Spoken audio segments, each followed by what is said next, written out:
everybody. My name is Nick Kremp. It is 6 p.m. on November 26, 2024.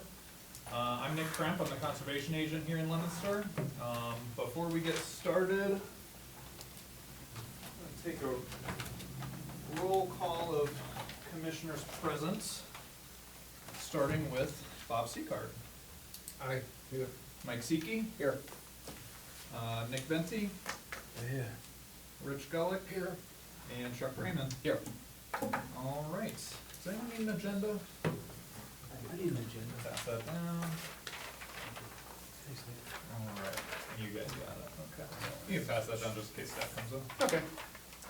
All right. So with that, we have 5 members, which makes a quorum, and I will hand it off to our chair, Chuck Raymond. Thank you, Nicholas, and welcome everybody. A lot of fans tonight, wow. Spectators. One thing I like to do before every meeting is, if anybody's here that doesn't have an item on the agenda, but you have questions for the Concom, this is an opportunity to do that. But if you're all here for an item on the agenda, then we'll just continue. Anybody in that former category? No? Okay, so we'll move on. All right, under new hearings then, I'll go ahead and read into the record. Pursuant to Mass General Laws, Chapter 131, Section 40, the Massachusetts Wetlands Protection Act, the Leominster Conservation Commission will hold a public hearing on a request for a determination of applicability, or RDA, for regrading an existing lawn and tree removal. Address 144 Washington Street, map and parcel 85-4. Who's here to speak about that one? If you want to come and have a seat and introduce yourself, please, and your address. I'm Sandra Lampa. My address is 138 Washington Street. My Okay. neighbor is 144 Washington Street. Okay. All right, so I'll just give a brief history here. So I received an anonymous call about some possible fill in wetlands in this neighborhood. So I went to this address and was observing from the street some stockpiles of soil. When Sandra came out from her house and introduced herself to me, she explains, that she's the one overseeing this project, and I'll let you kind of tell the rest. What's the goal and what are you trying to do? Sure. So our neighborhood was having rat issues. My neighbor's yard was overgrown. I do take care of the property, shoveling snow, the grass, everything like that. So we cleared out the backyard from all the brush to the existing lawn that is there, or lack of lawn, I should say. And in order to try to mediate some of the problems, I brought in a little bit of topsoil or cleaner fill to be able to bring towards the home itself to level it out and put some grass to try to alleviate some of the shrubs, all the weeds that are growing, and to try to eliminate the rat problem that we're having. And then there is also 2 trees, one that is leaning completely over the home itself, and it is not, I forget what kind of tree it was. I did have somebody look at it. Yeah, I think it was a locust tree. I think so, but it is That's- fully over the house, so therefore, if we have a bad winter, ice, anything, it is going down over his home. There's also a second tree that has already, it's rotted out, it's already fallen, just missed both of our homes. That one right there, you can see. So the top half of it has already fallen down, just missed both the homes, but that rotting does go down the tree itself. We want to get rid of it before it causes any more issues. Are those, I'm sorry, are you all No, set? go ahead. Yep. Are those 2 trees in the area where the topsoil is going to be placed, or? It would be, yes, because Okay. it is actually, if you can see there, you can see where that back tree is, that further back tree to the right-hand side, is where it's actually dropped down beyond that. The one that is in question is actually up within the yards itself. Which way is the house? So there's Go the back to home. that picture, the house to the right? So the house Oh, no, I is, can see it right there on the side, yeah. yep, okay. so his house is to the right, mine is to the left. So those are gonna be cut down, you're gonna be pulling, what are you gonna do with the stumps? You're gonna, I was just gonna leave the stumps there because I didn't wanna worry about making big huge holes in the yards. Fair Because enough. reality, they're older trees of some sort, and if okay, you dig huge holes if you have Yeah. to take them out. yeah, no, yeah, if you were to decide to remove those stumps, we'd probably wanna have you come back, because that's gonna require some heavy equipment. It would, So, yeah. yeah. No, I wanna get it down as close as possible to the ground, and that Fair would be enough. the extent Okay. of it. Alrighty. I don't have any major concerns or questions. Anybody else on the commission have any thoughts, questions, comments? I'll comment that I went up there and definitely that, especially the tree that's closest is a danger. Yep. That should come down. Okay, So you can see, There's a there, good right angle there, of you it, can yeah. see where it actually leans Oh, right yeah. over the home Yeah. itself. okay. How far back is the wetlands? I didn't really see, I didn't go walking So- back there because I didn't. So like, from this perspective, they'd be directly behind you. Okay. So But it's this gotta is, be pretty far back, isn't it? As far as I know, Yeah. it is quite a bit ways back further, and there's a big drop down. Yeah. I'm not doing anything with the drop down. Where it's sitting is so that way I can pull it towards the home itself. so you can see these either evergreens or they still have the leaves on them, these trees right here. The wet area is back behind there, so she's not even Yeah, 'cause those were- crossing these trees. Right. Yeah. And I'm sorry, another question is gonna be, It's how all are you- buffer. how are you gonna be spreading this, the topsoil? With a small, tractor. Small tractor, okay. Yeah. All right. Okay. Anybody else have any thoughts, questions, comments? All righty. Oh, go ahead, Nick. Could you elaborate on how the soil's alleviating that problem? The soil's not alleviating the rat problem itself, but by cleaning up the backyard, getting rid of the brush, the weeds that have been overgrowing, I see. and then pulling that towards the home, I can then try to clean up that yard, see. put some seed down, and then keep up with it a lot easier than trying to cut down all the, I understand now. Give them no Yep. place to hide. Yeah. exactly, and that was a big problem, I think. Yeah, they'll obviously need some ongoing maintenance in the future. Exactly, and that's where I plan to be able to try to make it easier on myself by giving him more Okay, the yard part of it. all righty. I got a quick question. Yeah, go ahead. Chuck. Nick, is it in the 100-foot buffer zone, any excavation taking on within the 150-foot, 100-foot buffer zone? So it's all buffer zone, it's outside of 50 feet. There's no excavation taking place, just the spreading of the soil. And just from being out there and seeing it myself, it's hard to tell in these photos, but when you're standing around these stockpiles of soil here and looking back towards the wetland area, there's a pretty steep drop off that you can clearly see, like, this is the extent of the fill from when they first constructed the house and created the yard. So it's all original yard, they're not expanding into anything wasn't lawn already or wasn't meant to be lawn already. It's just from lack of maintenance that everything is kind of growing in, and the tree roots and everything have made everything uneven and all that, so. How far is the tree from the house, the base of the tree? You can see it close. So there's this taller one, Can you show an overhead perspective, please? yeah, so, Well, you can see, Google Earth. it was that bottom picture there, had a good shot of how close it is to the house. 20, 23 feet? It's really not that far. I think that picture actually makes it look further than what it is. yeah. Oh, it's pretty tight, yeah. It is. From being out there, it's a lot closer than it appears in the photo. A flat plan might be good. I'll just to see the trees here.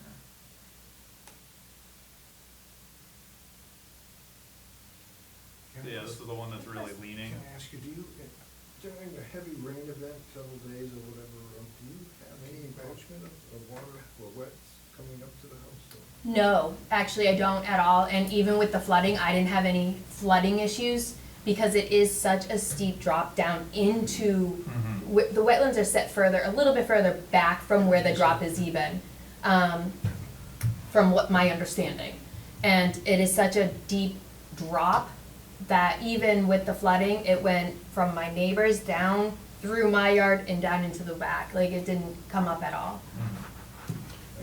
I'm sorry, another question, so how are you planning on taking the trees out?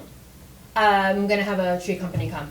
But are they gonna be doing it by hand, or are they gonna bring in equipment back there, what? I have to talk to them a little bit further. Okay. From what I understand, the safest way for the tree, specifically leaning over his home, would be bringing back, I believe, a crane of some sort, putting it into my yard, Yeah. and leaning over, reaching That's- into his. That's kind of where I was going. And that's, so I fully plan on using my own yard for the safety of everybody Okay. and the Okay. yards itself. All right. I'm all set. Like your hair, by the way. Anybody else? Questions, comments? Which is which, Nick?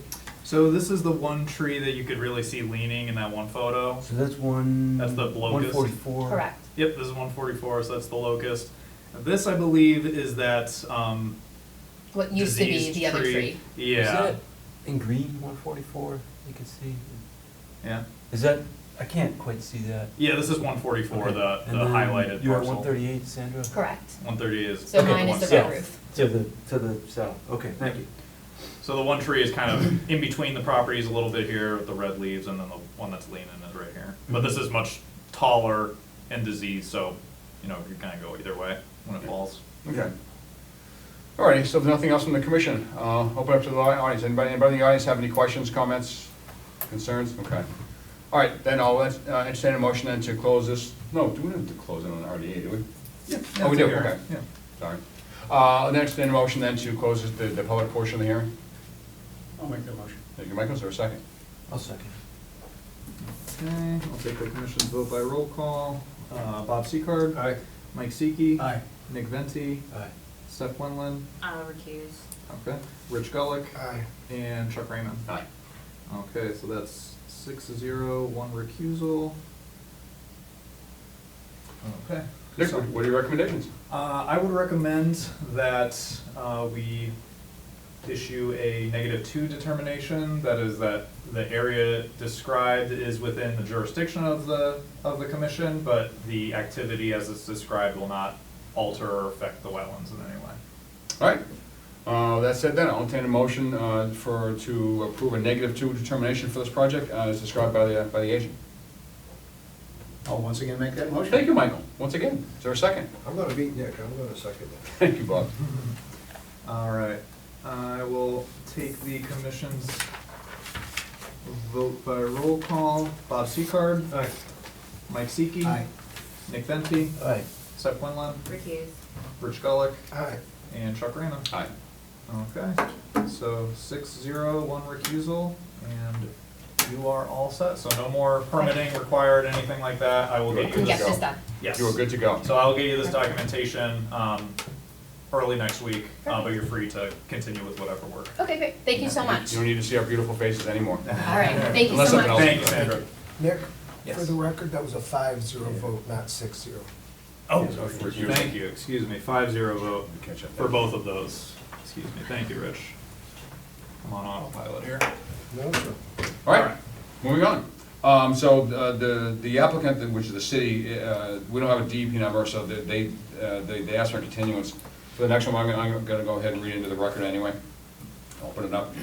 Pursuant to Mass General Laws, Chapter 131, Section 40, the Massachusetts Wetlands Protection Act, the Leominster Conservation Commission will hold a public hearing on a notice of intent for the replacement of a water main in the riverfront area of Manusnak Brook. Address: West Street Bridge near Fairfield Road. Map and parcel 367-20, and like I said, no DEP number. Nick, you wanna just describe it a little bit? Yeah, so, this is for a replacement of a water main. Mark Piermarini, the Assistant Director of the DPW, is going to be presenting on this.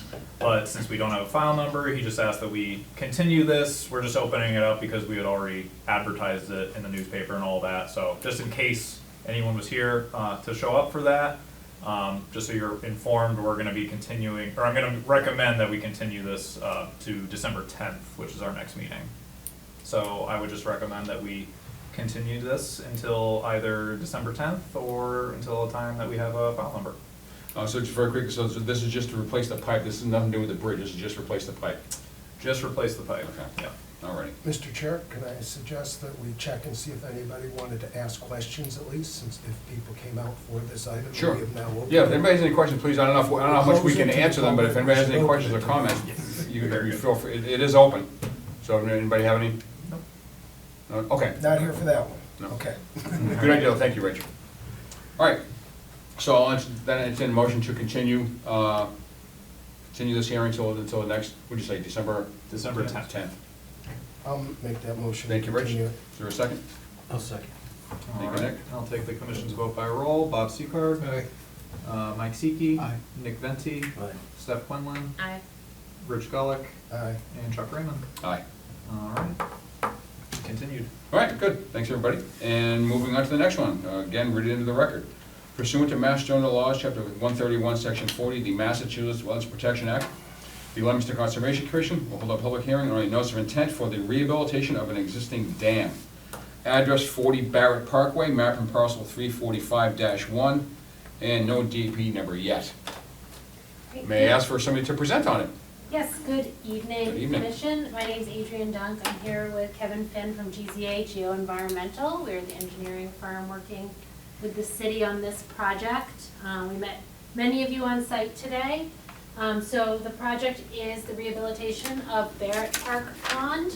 The intent is to keep the dam in place, maintain the existing size of the dam, the capacity of the dam, but address existing safety deficiencies and bring the dam up from its current dam safety rating of poor to fair or better. So I'll go over briefly the existing conditions at the dam, and then the proposed work.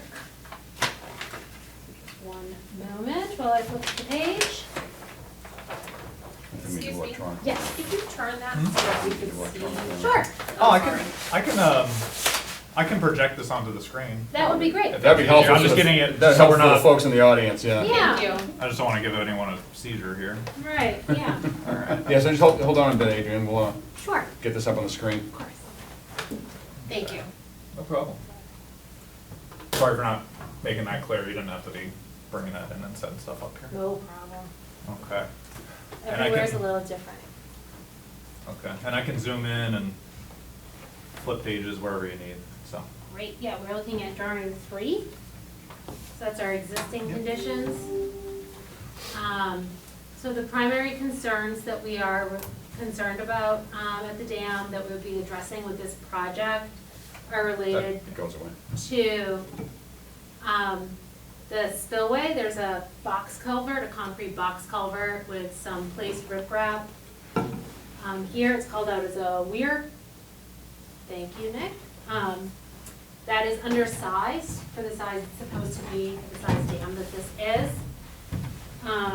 And that was part of the emergency action that was authorized by the Concom during those September storms. So some emergency actions were taken to address that critical situation. Now these are long-term fixes that we're looking to enact now. Other issues are in the gray, on the downstream side of the dam. Yeah, thank you. That's where riprap was placed, as there was some erosion in the dam. That will be addressed. Was that placed after the storm last year? Yes. Okay. And then the low-level outlet, there's an existing concrete structure that comes up out of the water. That will also be replaced. There's actually a pipe that runs from that concrete structure through the embankment to the downstream side that's supposed to act in a way like a pressure relief valve if you need to drain the reservoir. And that's been abandoned in place and it's inoperable in its current condition. And it should function and will function in the future. But it So- currently doesn't But it function. currently doesn't function. So that obviously wasn't functioning last year then? It was not functioning last year. So then if we look at drawing 4, this is the temporary condition, so this is during the work. So during the work, what's proposed to happen is, on the left is phase 1, this is the low-level outlet.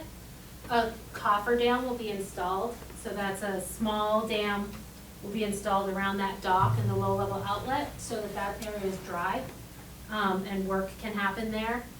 And Very quickly, anybody have any questions on what a cofferdam is? Do you understand that term? Well, we'll just define it's it. a short temporary dam. Yeah, that's what You're I'm. gonna really back off the water. Yeah, it's exactly, this dark black line is a short, so it's a metal sheet pile, so a small metal wall. And then we can pump the water out of just this area so that the rest of the lake stays full of water and functions like a regular lake. So looking at that picture right there, what you're pointing at is the little dock area that comes out? Mhm. Okay. Yep. So the dock will be Oh. high and dry for a little while, and this low-level outlet will be able to dig out that broken pipe that doesn't work, Okay. put in a new one. And the rest of the lake will be full of water. This is the existing concrete box culvert where water flows through. Water will still flow through there. while this construction's going on.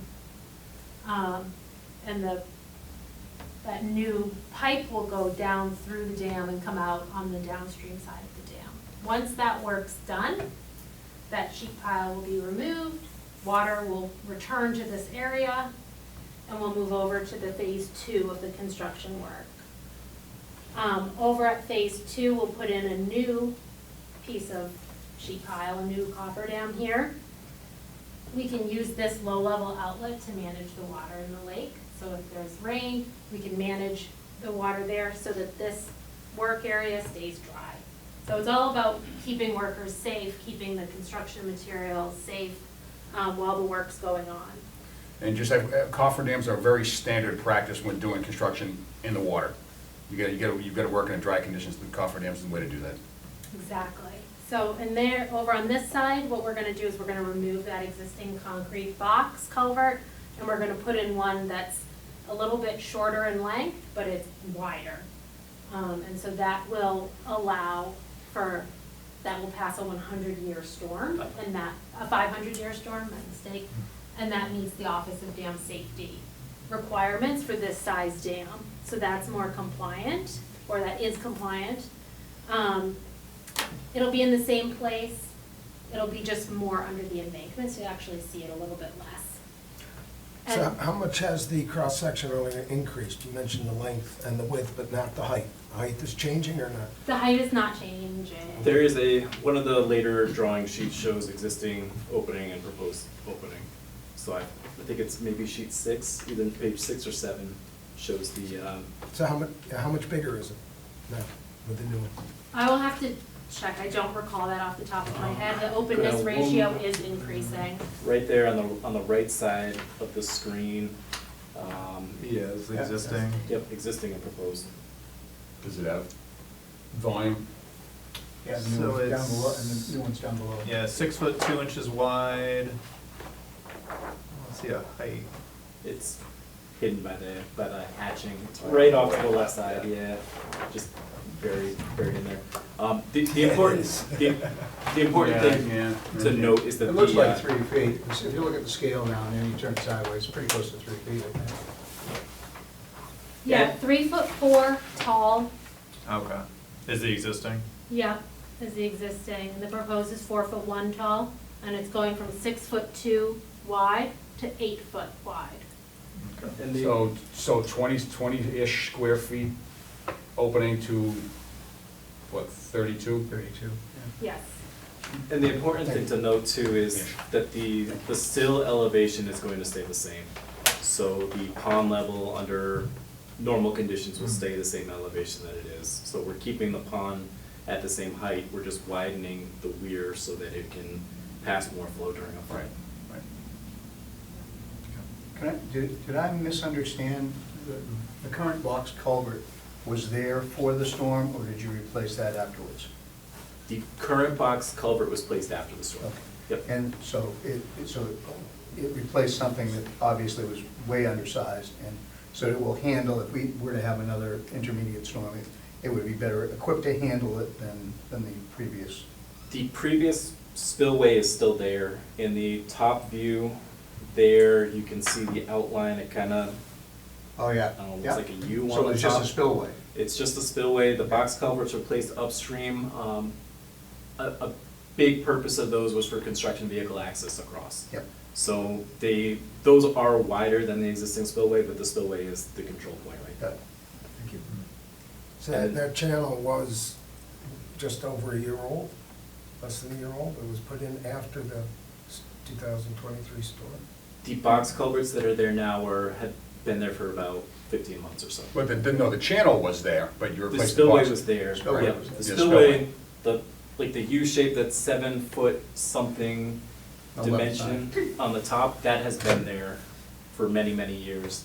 That 12-foot dimension, the box culverts upstream Yeah. that are buried by the rock fill, those are new in the last Yeah. Okay. 14 months. This is the pond side, so they just extended it out Yes. towards the pond for that access? Yes. Okay. Got it, okay.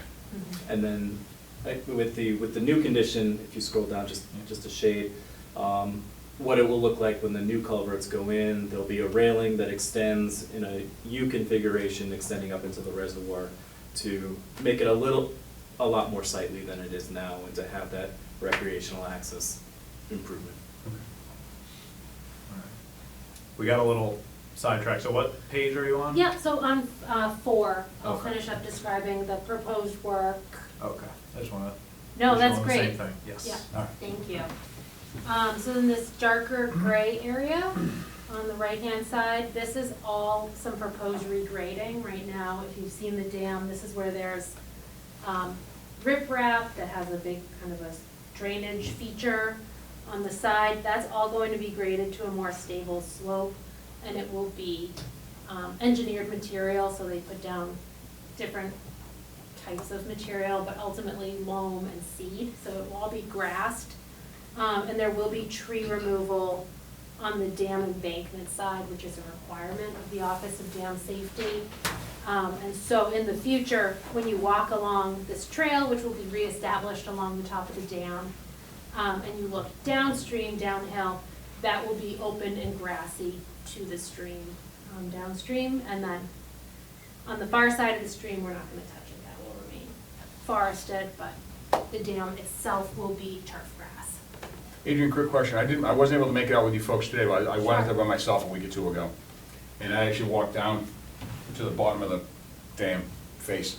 So if you're standing at the bottom of the dam face, looking at the dam on the right, that whole slope slumped. Mhm. Kind of I don't know if it was a result of the storm or not. Is there any work, is that stable? Does that need to be worked on? That is actually not part of the dam, that's. No, I know, but it's below the slumping dam. down, It slumping down did into the channel. slump down towards the So, stream. have you assessed that? Is Yeah, it we looked stable? at that today, that didn't happen from the September storm. It That didn't? happened- Okay, That all right. happened after our delineation, Oh. which was back in May. So that's a newer development. Okay. It's not a risk to the dam. That was my concern. So, I've yeah, done a we risk of dam, weren't that's going fine. Okay. to modify that, we're just gonna let nature Okay. take its course with that part. Okay. I'm sorry, continue, go ahead. So that's the work. Basically, yeah. The project has been designed to meet the performance standards of the Wetlands Protection Act. So it will be authorized, through you all, through an order of conditions. Yep. We coordinated with the Chapter 91 office, it's exempt from them. And we are working with the Office of Dam Safety, and then with the Army Corps of Engineers. And that will be all the authorizations necessary for the total impacts. If you would like, we can go through the compliance statements for the Wetlands Protection Act, but those are in the written. Yeah, no, I think, ordinance. we had a chance to read those, yeah. Anybody on the commission have any thoughts, questions, comments? Bob? Yeah, just to follow up on what you've seen over there, Chuck, and was just commented on, that's quite a cut. I mean, that's quite an erosion. It pulled down some trees over Oh, where there. it slumped? Yeah. Yeah. I mean, if it was done after that September storm, which you would have thought probably would have did worse there, well, they put the riprap there, but that's beyond that. Shouldn't we be looking at what caused that? Well, first of all, it's not part of this hearing, so Okay. we can't really comment on it. Well, we can comment on it what we want, but it's not gonna have any impact on this project. I don't know whose property that is down there. It's probably, I imagine it's probably the city, Yeah, yeah. it's part of the park. So they'll have to, if they think it's a problem, then it needs to be remediated, they'll have to come to us to do it, because the stream's right there, but it's outside the scope of this. Yeah. Yeah. Okay. If I might, Please. it could presumably displace the stream downstream from the dam and change kind of the path of that and alter Yeah. that a little, but that's, as Adrian says, kind of just nature doing what nature does, and Yeah. it's not gonna affect, it's all completely downstream of the dam, so like, from standing out there today, the end of the existing bypass is more or less where the end of it is shown here, right? Mhm. So standing here, looking this way, it's this slope. Right. So it's all well down from the dam, and it's not gonna affect the stability of the dam. And So if the city wants to do anything, they'll have to come to us, so. Well, it could be the whiplash of that, they put in that culvert after that, it just wasn't noticed. Anyway, that's not part of it. But because I like to assign us responsibility, I just got a couple simple questions in regard to the new valve that we're gonna put in there to control the level of the, who's gonna be responsible for that, the DEP or? The low-level outlet, Yeah, No, this city DPW. Parks Department, so it's not Yeah. usually operated. And it's not even really operated in a storm event. It's really there if the pond had to be drawn down for something. Okay, If so- maintenance had to be done on the pond, it's there as a means of drawing down the reservoir passively without needing generators or pumps or something like that. But it's not used to like manage the water surface level to maintain it flat. The pond will be allowed to continue to fluctuate So naturally. it wouldn't Well, be box used, culvert. Through the it wouldn't be culvert. used in an emergency situation where they had to lower it at all. The new spillway is sized for the 500-year flood. The 500-year flood is the dam safety regulatory flood for a new dam of this size. Existing dam of this size, the regulatory flood is a 100-year storm. So we're sizing the new culvert for a 500-year event, so that it can take that design storm. And then, So they're going above and beyond the design standards. Understand, but I still wanna know who's got the wrench to that. Who's gonna get the wrench to that? Hold on, is it a wrench? What is it? It'll be a gate, there is a drawing that shows a concept for it, I think, probably the next sheet, 6. Good, good. Shows the little box there. You put it up your Yeah. hand that you'll.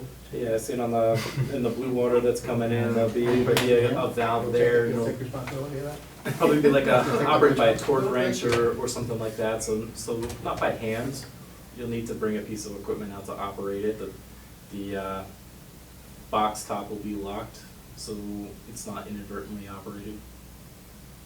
Are you concerned that somebody could elect to? Oh, well, Open it, I don't go with it for you. Well, no, you're just looking, as you said, you're looking to assign responsibility, you don't know whose job it is to I control do, it. yes, because from my understanding today, when we were out there, I thought it was used for if we got another event like we did, last September. Well, that's why the culvert's being enlarged. And that leads me to the next responsibility. Because I know that culverts have to be maintained quarterly, semi-annual, or annual. Who is going to take care of removing debris from that culvert so, it works effectively when it's needed? Who's gonna be responsible for that? The recreation department will have a maintenance plan, and we will continue to monitor it and take care of whatever we need to, the trees and brush and stuff that need to be cleared and stay off from the stream and the banking. So with the maintenance plan, we'll be doing our own I'm sorry, maintenance. Could you just, for the DPW people, too as well. could you just state your name and who you're with? Oh, I'm sorry, Lisa Como, Director of Leominster Rec Department, Met Bear Park. Thank you for taking responsibility. Well, DPW's helped us out a lot too, they have equipment too as well, so between the two of us, we will maintain it, our maintenance guys are great over there, so. I just wanted to make sure we knew Good. what Mhm. what was what. And Answer your the question. dam is inspected. And it's inspected Regularly. regularly, we have them inspected, will be. Right now it's every 6 months, Every 6 that'll months, be but it'll be yearly, 2 years. every 2 years after Okay. it's repaired, but right now it's inspected every 6 months. Okay. Excuse me, I don't think I'm wrong in this. Every dam has an emergency action plan. We have Should, one. yeah, so that's all in the emergency action Yeah, plan. we just got it redone, so it's what, last Month month, ago, a yeah. month ago, yeah. And it, Okay. Anybody, we'll get the questions from the audience once we're done. And Richard? Could you please describe or quantify the 500-year storm? How many inches over how many hours? I can, not off the top of my Not- head. Yeah, we've done a calculation for it, Just wanted to give Crunched- everybody crunched the an idea. numbers, yeah. That Yeah. storm, though, is not as big as last year, September 11th? Is We that correct? estimated the storm last year of maybe a 1 in 1,000 year storm. Yeah. So this event is smaller than the 1 in a So 1,000 year. If- Yeah. You was said today, if that storm repeats, this dam will overflow. So one of the other design features, if you go back to the other sheet, the flat area to the north.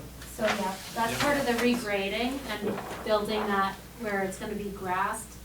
building that with the specified materials is so that it can withstand that overtopping. Mhm. So that if the dam were to overtop in one of these events, you would not see that erosion that happened. Mhm. And so for folks in the audience, you see, it looks like two solid black lines. Those are really tight contours of like a berm that would channelize the overtopping flow through that area down into the trees. So this is a low area in the middle, right here, I Yes. see, okay. Yep. And also, just for the folks in the audience, with a bottomless pit of money, they could design and build a dam that would withstand anything. Yep. We don't have a bottomless pit of money. So we do what we can. I think going from a 100-year storm to a 500-year storm, I think is a pretty good step. Anybody else in the commission, thoughts, comments, questions? No? Okay. Anybody in the audience have any thoughts, questions, comments for the applicants or for us on the commission? I just Timeframe? Hold on. It's the audience right now. Okay. Do you mention the timeframe that this is gonna happen in? Oh, excuse, I'm sorry, you just state your name and address, please? Sue Marini, 99 Chestnut Street. Thank you. The timeframe that this will all happen in? We did not mention the time frame. So, right, we need this permit, we expect to get our permits in hand in the next couple months. Then And we'll go the- out to bid. The hope would be the permits in place, grant funding in place, potentially constructing next year. When she said mention go out to bid, they have to send the design plans out and contractors will bid on doing the work. And then, once they decide on who's gonna actually do the work, then they'll get So them in will place that and get them to do area it. of the park be shut off at that time? So Yes. we won't be Yes. able to access the, walk area? Yes, along the dam. And then the circled area at the right side, that'd be the contractor laydown and the contractor equipment, so that the intention is to really keep all the contractor and all the work just in this area, to not spread it out around. So contractor work there, shutting off a part of the walk, shutting off the whole stretch of the walkway, but working in one area at a time while keeping the pond level raised up so the rest of the walking area would be available to the public. Thank you. You're welcome. So people will be able to go from more or less the near side of the gazebo all the way around the pond, just to this corner here? Right. Okay. Mhm. Anybody else in the audience have any thoughts, comments, questions? All right, Bob, did you have something final that you wanted to Yeah. regale us with? I think I answered it myself, but I'm just concerned about before and after the dam. If you really wanna plan on what's gonna hit the dam and how much water flow on a serious storm is gonna go down the hill and affect whatever's gonna be done down there, but with this, it's too far out to even answer that, I think, right now. It's just something that I would look into planning I think, actually, there is a lot of planning when that house at the bottom gets demolished, and some provisions will be taking place there for water flow and stuff like that, so I don't have any more questions. Okay. All right, Can I Nick? just add, you'd mentioned earlier at the site visit today that your equipment would be kept on the south side of the gazebo there, Yes. just for, Yeah, the Yes, in that stockpiling and. grass yeah, area. yeah, just Yep. for purposes of the wetlands law. I want to get that into the record. Yes, that's in the Oh, outer oh, riverfront so area. you just wanted to get that in the record, you just, That's typically one of our concerns. Yeah. They Yeah. explained it today, Yeah. but did not yeah, good point. reiterate that tonight. Yeah. All righty. Oh, well, with that, I can't close the hearing, because obviously you don't have a number yet, but I'll, what do you want? Yeah, I'll Continue bring- for a couple weeks, you think? I would just continue it until December 10th, and then I can let them know Yeah, if we ahead of don't- time if we have a number or not. and Okay. Right, yeah, if continue. there's no All right. number, we'll Right. request a continuance. All right, then in writing. I'll entertain a motion to continue the hearing until December 10th, did you say? Yes. December 10th. I'll make that motion. Thank you, Richard. Is there a second? I'll second it. Thank you, Mike. Okay. And I'll take the commission's vote by roll call. Bob Seacard. Aye. Mike Seeke. Aye. Nick Venti. Aye. Seth Quinlan. Aye. Rich Gullick. Aye. And Chuck Raymond. Aye. All right, so we will continue this on December 10th. Great. Thank you, folks. all. Good seeing you. Thanks for coming in. Thank you so much. Yeah. I'll give you a second to get your Yeah, Get your sorry. stuff and get out of here. Yep, it's me, I'm back heavy. We'll go with it. Thank you, It's better than packing too light, as we've seen up in the White Mountains many times over the past year. Thank you. Thanks, everybody. Thanks for coming in. I love having fans. Yes. Yeah. All right, we'll go ahead and move on. I'll read the next one into the record. Just, oh, Adrian, if you could kind of scoot them out of there just so they're Oh, not yeah. out the door. Yeah, thank you.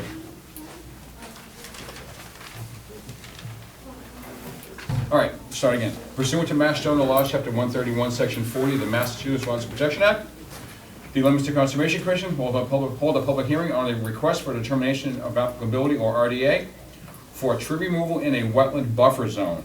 Address 11 Berkshire Drive, map and parcel 550-3B. Is there anybody here to present to that project, or? No, so, there was a solar contractor that stopped by my office last week. That's Mr. Ribello. Yes, Eric. So the owners of 11 Berkshire Drive, they had gotten in touch with this contractor to install some solar panels on the roof. However, after analyzing the site and looking at the trees around that area, there's 2 trees that are next to the house. If you give me just a moment, I can pull up some pictures. How far can we get into this without the applicant here? Can't do anything on our own, can we? We can, yeah, we can approve. Yeah. Okay. It's an RDA, so we can That's true. It's an issue RDA, whatever yeah. decision. Forget. because it's easy. Yeah, all right. So, it's not the best photo here. Who is this one? Let me pull up the map. So the contractor, Eric, from the solar company had come in and just basically explained, to make this viable for, solar panels, they're gonna have to remove 2 trees that are near the house. Did we lose a feed up here? No, I just shut it off so Oh. we don't go crazy here. Okay. So, this is 11 Berkshire Drive, so this is the house here. The street is around a corner right here. You see the wetlands, this isn't exactly accurate, it's kind of coming up into their yard and such, and that's, you know, obviously not wetland. I drove by there today, and saw it visually here. The 2 trees that they're talking about removing are on the south side of the house here, so you can see from the photo, the roof is very shady. So basically, Eric came by from the solar company, he was asking what would need to be done to remove those trees or trim those trees. I suggested that he just put in a request for determination on behalf of the owner, if they would like to continue with that. They did, they submitted that RDA to me, which includes this photograph. So this is from the front yard. You can kind of see the edge of the front yard, that's shown as wetlands on the GIS, so that's not exactly accurate. There's a little dip down into the wet area there. These 2 trees are on the edge of that, at the edge of the yard. So they will be completely removing this tree and topping this tree off, leaving the majority of the trunk there. No stump grinding, all the work taking place from the driveway or the street. Again, the street cuts through right here, so very near, driveway's right here. So they're basically just looking to remove those 2 trees, to be able to put in solar panels. And that's the long and short of it. All right. Can you expand on the map to give us a bigger perspective of Yes. the resource area that we're protecting? Yeah, so this resource area, it's a little small wooded swamp area that accepts drainage just from the surrounding residential. This is Miriam Ave heading north. We can see Lindell Ave, which goes up towards Doyle. So this is one of those side streets.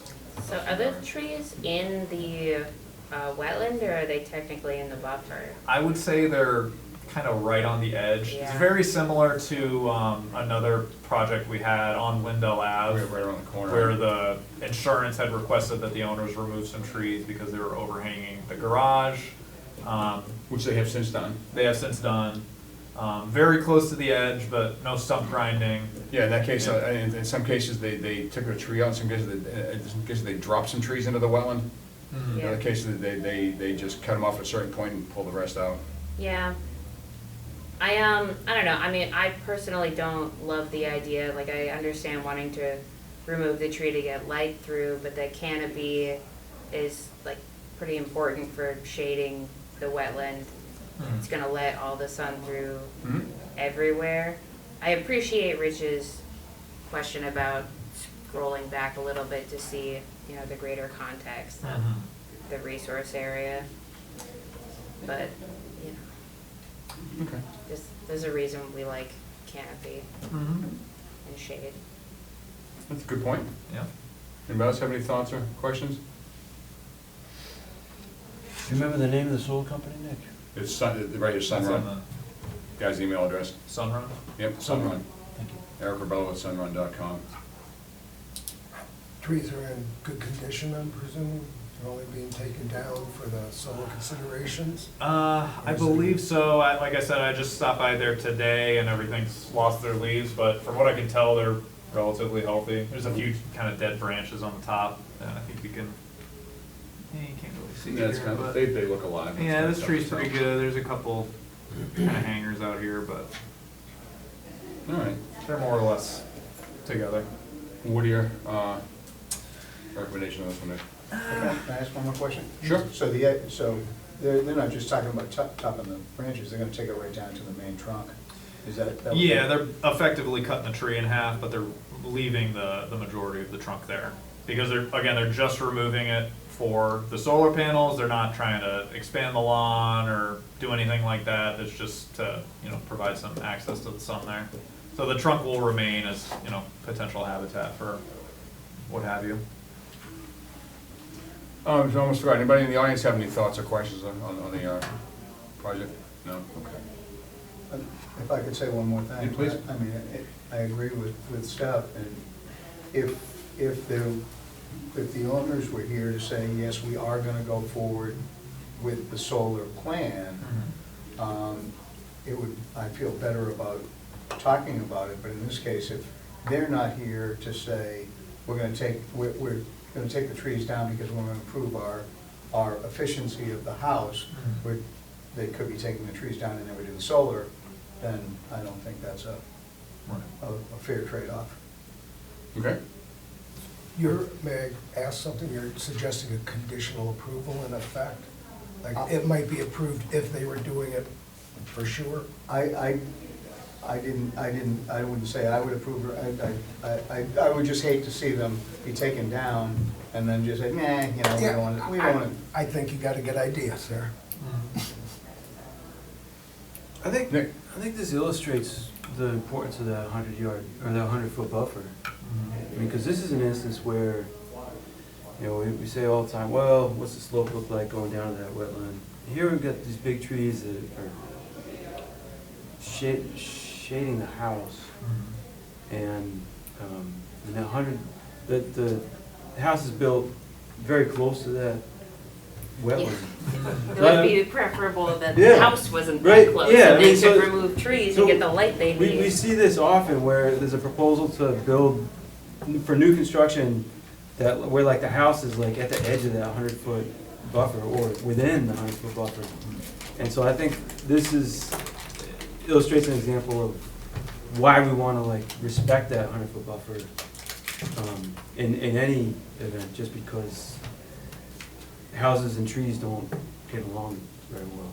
Yeah, no, there are certain circumstances where, never mind the wetlands, there are certain circumstances where somebody wants to put in solar panels, but the neighbor's trees are too big. Yeah. Well, the house is facing the wrong way, so they can't put it in. You know, not every house deserves solar panels. Can get solar panels, I should say. Not deserve, can get solar. But Not I would every add house is that, the not right feasible, fit for right. solar panels. Exactly, yeah. I would add that like, it may be that if these trees were diseased, it would be reasonable for the homeowner to ask for Sure. them to be cut down as well, because they're sort of, they pose a danger to the house. The proximity of the wetland to the house is really the issue. Yeah. Yeah. All right. I'm looking at that, how close is that? It looks pretty close, like they would, Pretty fall- if they close. fell that way, they'd hit the house, right? Right. Yeah, especially this one to the right, you can see all the branches are, Yeah.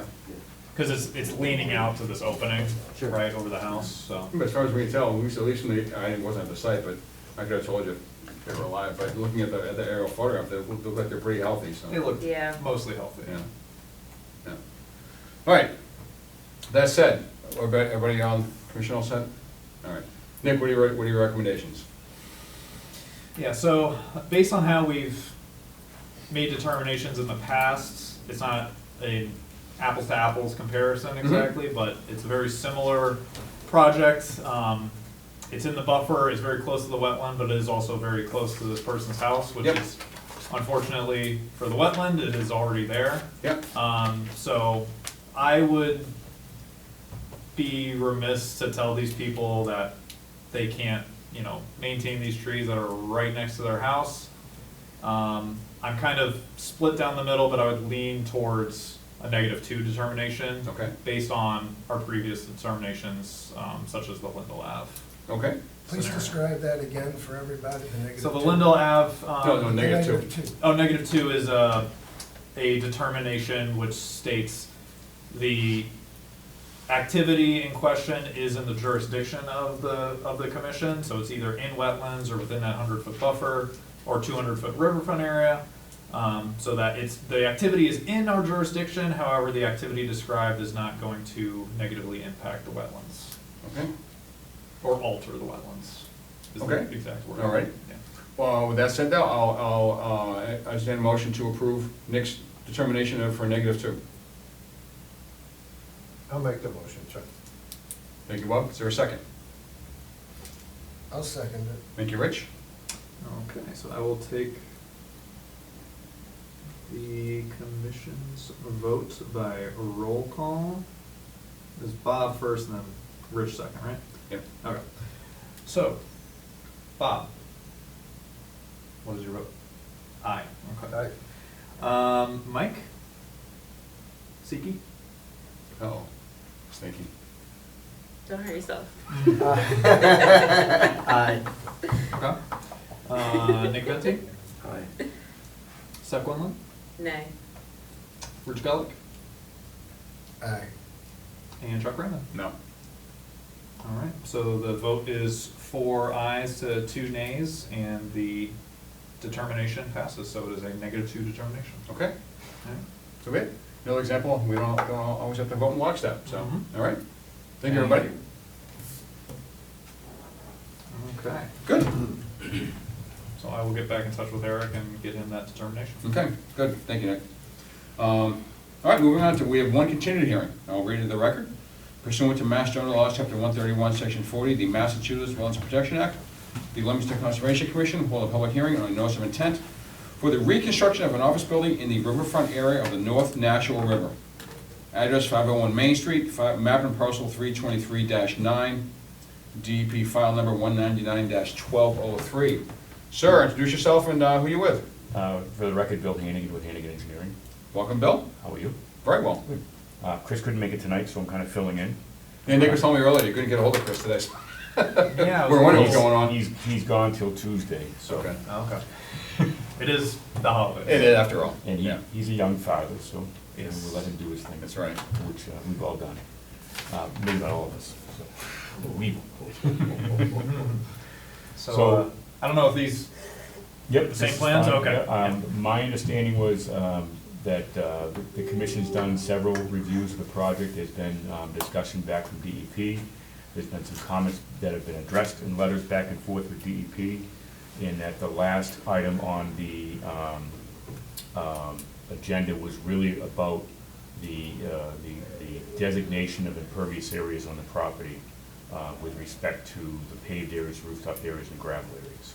Yeah, specifically the area on the left, of between the building and the correct top of the bank. So my understanding is during the site walk that was addressed, that there's not enough topsoil there for it to be considered it's not enough topsoil there, so therefore it's still considered redevelopment. But I believe the question was whether how gravel is classified within the drainage calculations, et cetera. Would you say that's correct, Rich? It's part of it, yeah. Okay, All right. I would question whether, well, let him, Fair enough. let him finish. So the question came up because of the fact that the SCS methods that are utilized within the drainage analysis programs that are put out by the federal government that we all use, both on the design side and on the peer review side, that those calculations have different categories for different types of surfaces. And one of the things I think that needs to be pointed out is that that was put out by the SCS, which is the Soil Conservation Service. That was originally developed relative to farming practices going back several decades, back into, I think the most recent two versions were in 71 and 86. But the SCS basically goes back to the Dust Bowl area, right? Correct, right. So there's your Dust Bowl.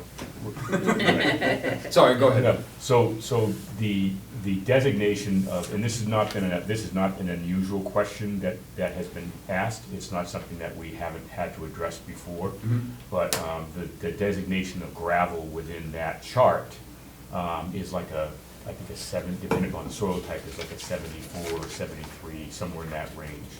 And what we're looking at it as, with it being a gravel road, as we're looking at being basically impervious because of the fact that it's packed. And the difference between the gravel on a farm and the gravel on a packed driveway is the reason why that difference in the numbers that are being used within a drainage analysis are being used. So impervious area would be pavement rooftop, which is typically done in the 98. Gravel packed, I've seen gravel packed being used anywhere between 92 and 96 on that document, in the methodology. in the TR 55? So this is the disconnect, okay? The disconnect is that where the methodology has not been updated to reflect the practice within the industry. That's what it comes down to. The methodology, once again, is from I'm not sure where 55 is from, but I know SCS is back to 86, okay? So the methodology has not been updated. You have the year on that? This is 86 from the U.S. Department of Agriculture, the Natural Resources Conservation Service. Correct. Conservation Engineering Division. Right. June of 86. Right, Yes. so that's the same time frame. So when we first started doing drainage analysis, back in that time frame, happened right when I got out of college, everyone had to go to seminars to learn how to do this new method of drainage. And everybody was using the 74 or 76 or 78 for gravel. When we started getting into runoff coefficients relative to that particular use within development, okay, the questions started to come back at us saying, well, how can you justify this as 74 or 78 when in fact it's packed and you can watch the water run off of it, it's not getting into the ground. So if you look at the conservation,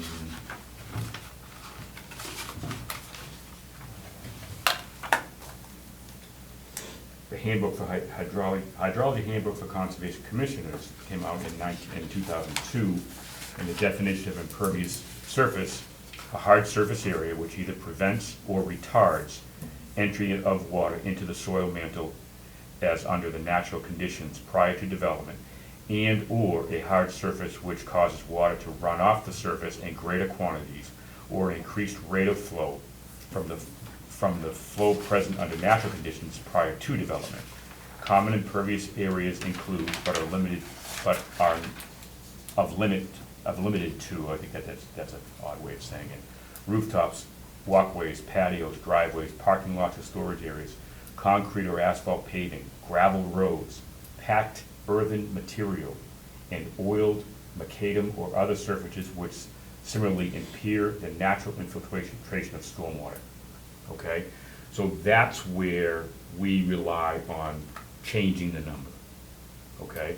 So the number needs to be more reflective of a soil perimeter that will allow some, but not all, of the flow back into the infiltration back into the ground. And gravel packed driveways, gravel parking lots, grindings on parking lots, those typical parking lots are they're not to the solid point of 98, but they're definitely not a 74, okay? So that's where the industry has shifted to bring those up into the 92 to 98 range with respect to surface water runoff, okay? So if you're using that in an existing condition, and then you're removing part of that and turning it into grass or lawn, that takes your impervious number and flips it. And that's where we get into this discussion about the, how the impervious area is on any site, not just this one, okay? So if we have a site that we have and it's wooded, and we're gonna go in and put a farm stand, and we're gonna put a gravel driveway and parking lot in that farm stand, we don't evaluate that at 74. We evaluate that at 96, okay?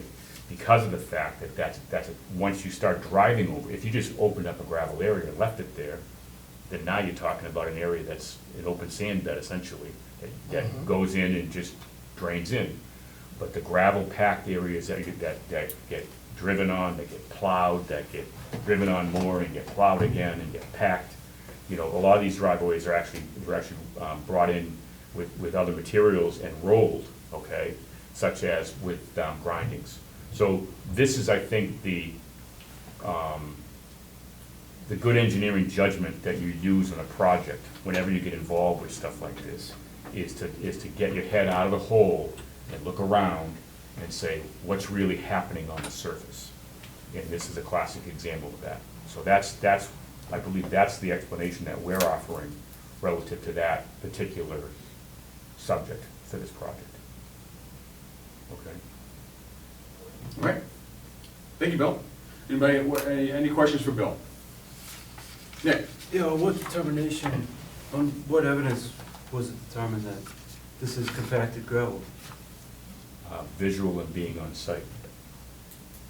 We were on site too, I didn't find it compacted. I found it pretty He loose. kicked up I found it pretty 3-4 loose. in inches of fact, the yeah. top immediately. I poured 2 gallons of water onto it.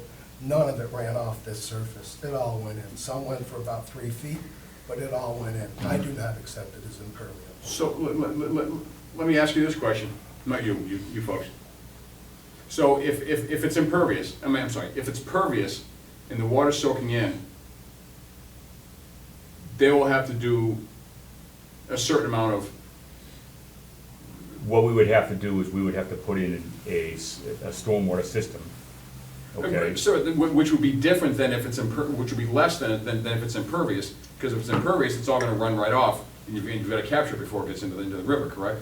So there's several aspects of it, so let me not get too many things, Okay. I don't wanna get myself in trouble by Okay. mincing words here. Mhm. But I believe what is, and Chris is better at what is going on site than I am, quite frankly. But my understanding in the letter that he wrote back to the commission relative to DEP's comments was that for us to put in a stormwater BMP, if you will, Mhm. we would have to break out into that banking to release the pipe, which may cause more harm than good. Why does that area need to be paved? That's my main question. This area on the left, The area to the left of the building, that's the area that we're talking Yeah. about. Because my understanding, the big picture here, if I have my head out of the hole, sir. yep, yep, no, that's fine. Is that, the claim is that they're not increasing impervious surface, but it's taking that lane to the left of the building from something that was clearly, visibly with our own eyes, and water was permeable. Mhm. Not incredibly permeable, it wasn't like fresh gravel, but there wasn't even all that much gravel. It was more soil than gravel. So I agree with Nick, who was there, that it doesn't seem to be a packed gravel road. So that, for me, I don't even need to get into the debate of whether the 96 is appropriate for it, because I would debate that and will in the future. Mhm. But I just don't consider that it fits gravel road. We watch the water infiltrate. If you replace it with pavement, that water's going straight over the edge. And what I believe is a sensitive area in terms of flood control here. Yeah, we're not in the floodplain in that area, and I think even under the new mapping, I think I think it's even The dropped. floodplain's even down Yeah, even yeah. further, right? But It's like 8 feet lower. So here's where I wanna get. I wanna get to the point, I didn't know about your testing. I have never been on the site. Like I said, I'm taking over for Chris, so I have to rely on what I'm reading in here, in this conversation here. So the question then becomes, how do we get to the point where the commission is comfortable letting us pave it? Okay? Okay. I would think. I'm open to that. Right, I would think at that point, we would need to do some sort of we'd have to capture the water, one, and not just let it go off, okay? And I'd have to take a look at the soil structure, and the mapping that we have below this area, and maybe we could put it into, we could send it through a typical stormwater. I know that Chris had talked about discharging it, but maybe we could put it into a chamber into the ground to get the majority of the flow back in the ground. That's an alternative, okay? That would be better, considering that the Nashua River is flashy due to, it's taken on a lot of stormwater in this area. The stormwater infrastructure in this area was overburdened. Oh, yeah. During that, right. Yeah, and just So- a side comment on Yeah. that was not a 1,000-year storm, okay? So the hydrology in the SCS method is based upon a certain type 3 rainstorm for this particular area, okay? And the NRCC, I think it's called, is coming out with a new set of stormwater numbers relative to that, but the methodology is the same. The stormwater numbers relative to 210, 50, 100-year storm events, those are from, I think, the 60s, okay? So those numbers are being updated, and a lot of towns and a lot of commissions are using the new numbers, which takes the 6.7 on 100 and makes it an 8.4, okay, for the flow characteristics. So those are some of the changes that are coming through now, okay? That storm event did not follow that bell curve type 3 storm event that these calculations are based on. So the reason why it may be considered, maybe that's, and I'm not sure who labeled it as a 1,000-year storm, aside from the media, but if you think about it, the bulk of that rain fell in a 4-hour period, okay? So instead of it being a bell curve like this, it was more like this, and then down, and actually was over like this, just really, really quick, okay? That's what caused the flooding that happened at that storm, okay? So the storms that we're evaluating are not even the inch thunderstorm that you get in August. That's not the type of storm that we're evaluating. It's a 24-hour bell curve type thing. It's basically a tropical storm is what it is. It can be a hurricane, okay, but where it builds up, it starts slow and it just gets heavier and heavier and heavier, and then it eventually just goes off the other side and flattens out. Okay, the 45-minute thunderstorm that drops 1.5 inches, that's not part of the analysis. Right. There are other methods to take into that account. That's where people are now starting to also take a look at the old rational method, because the rational method was based upon intensity of storms, but those intensity numbers are not based upon current data either. So that is kind of I think there's going to be an evolution of the drainage and the stormwater analysis over the next decade or so. Okay, that's probably what things are going to happen. Anyways, back to this project. I think that if we are able to accomplish that, okay, it does a couple of things. One, it takes off the table the impervious versus pervious, okay? Because of the fact that, and I didn't know about the gravel being loose gravel. I was presumed that it was packed gravel. So maybe it's dependent on where you are on the site as well.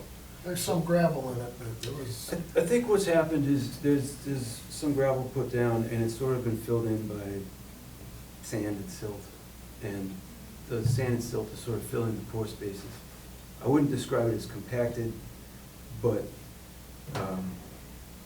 there's a mix of sizes in there. There's a mix of surface conditions that are impacting the flow. Yeah. It's not letting it go right in, and it's not having it run right off either. It's in between. One of the things Okay. that we've noticed, I'm not sure if others have, but I know I have seen a photograph of that site, one of those history of Leominster books. Yep.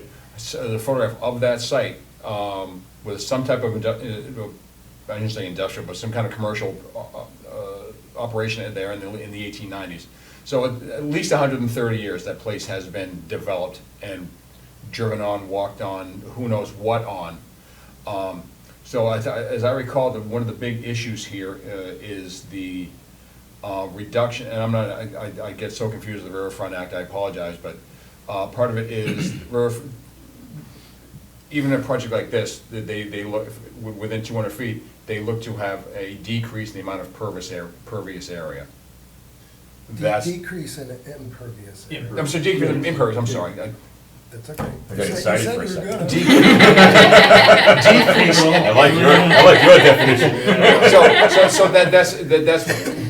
is that area pervious or impervious? That's That's kind part of the discussion. That's part of the, big part of the discussion. Right. Is the reduction in impervious area.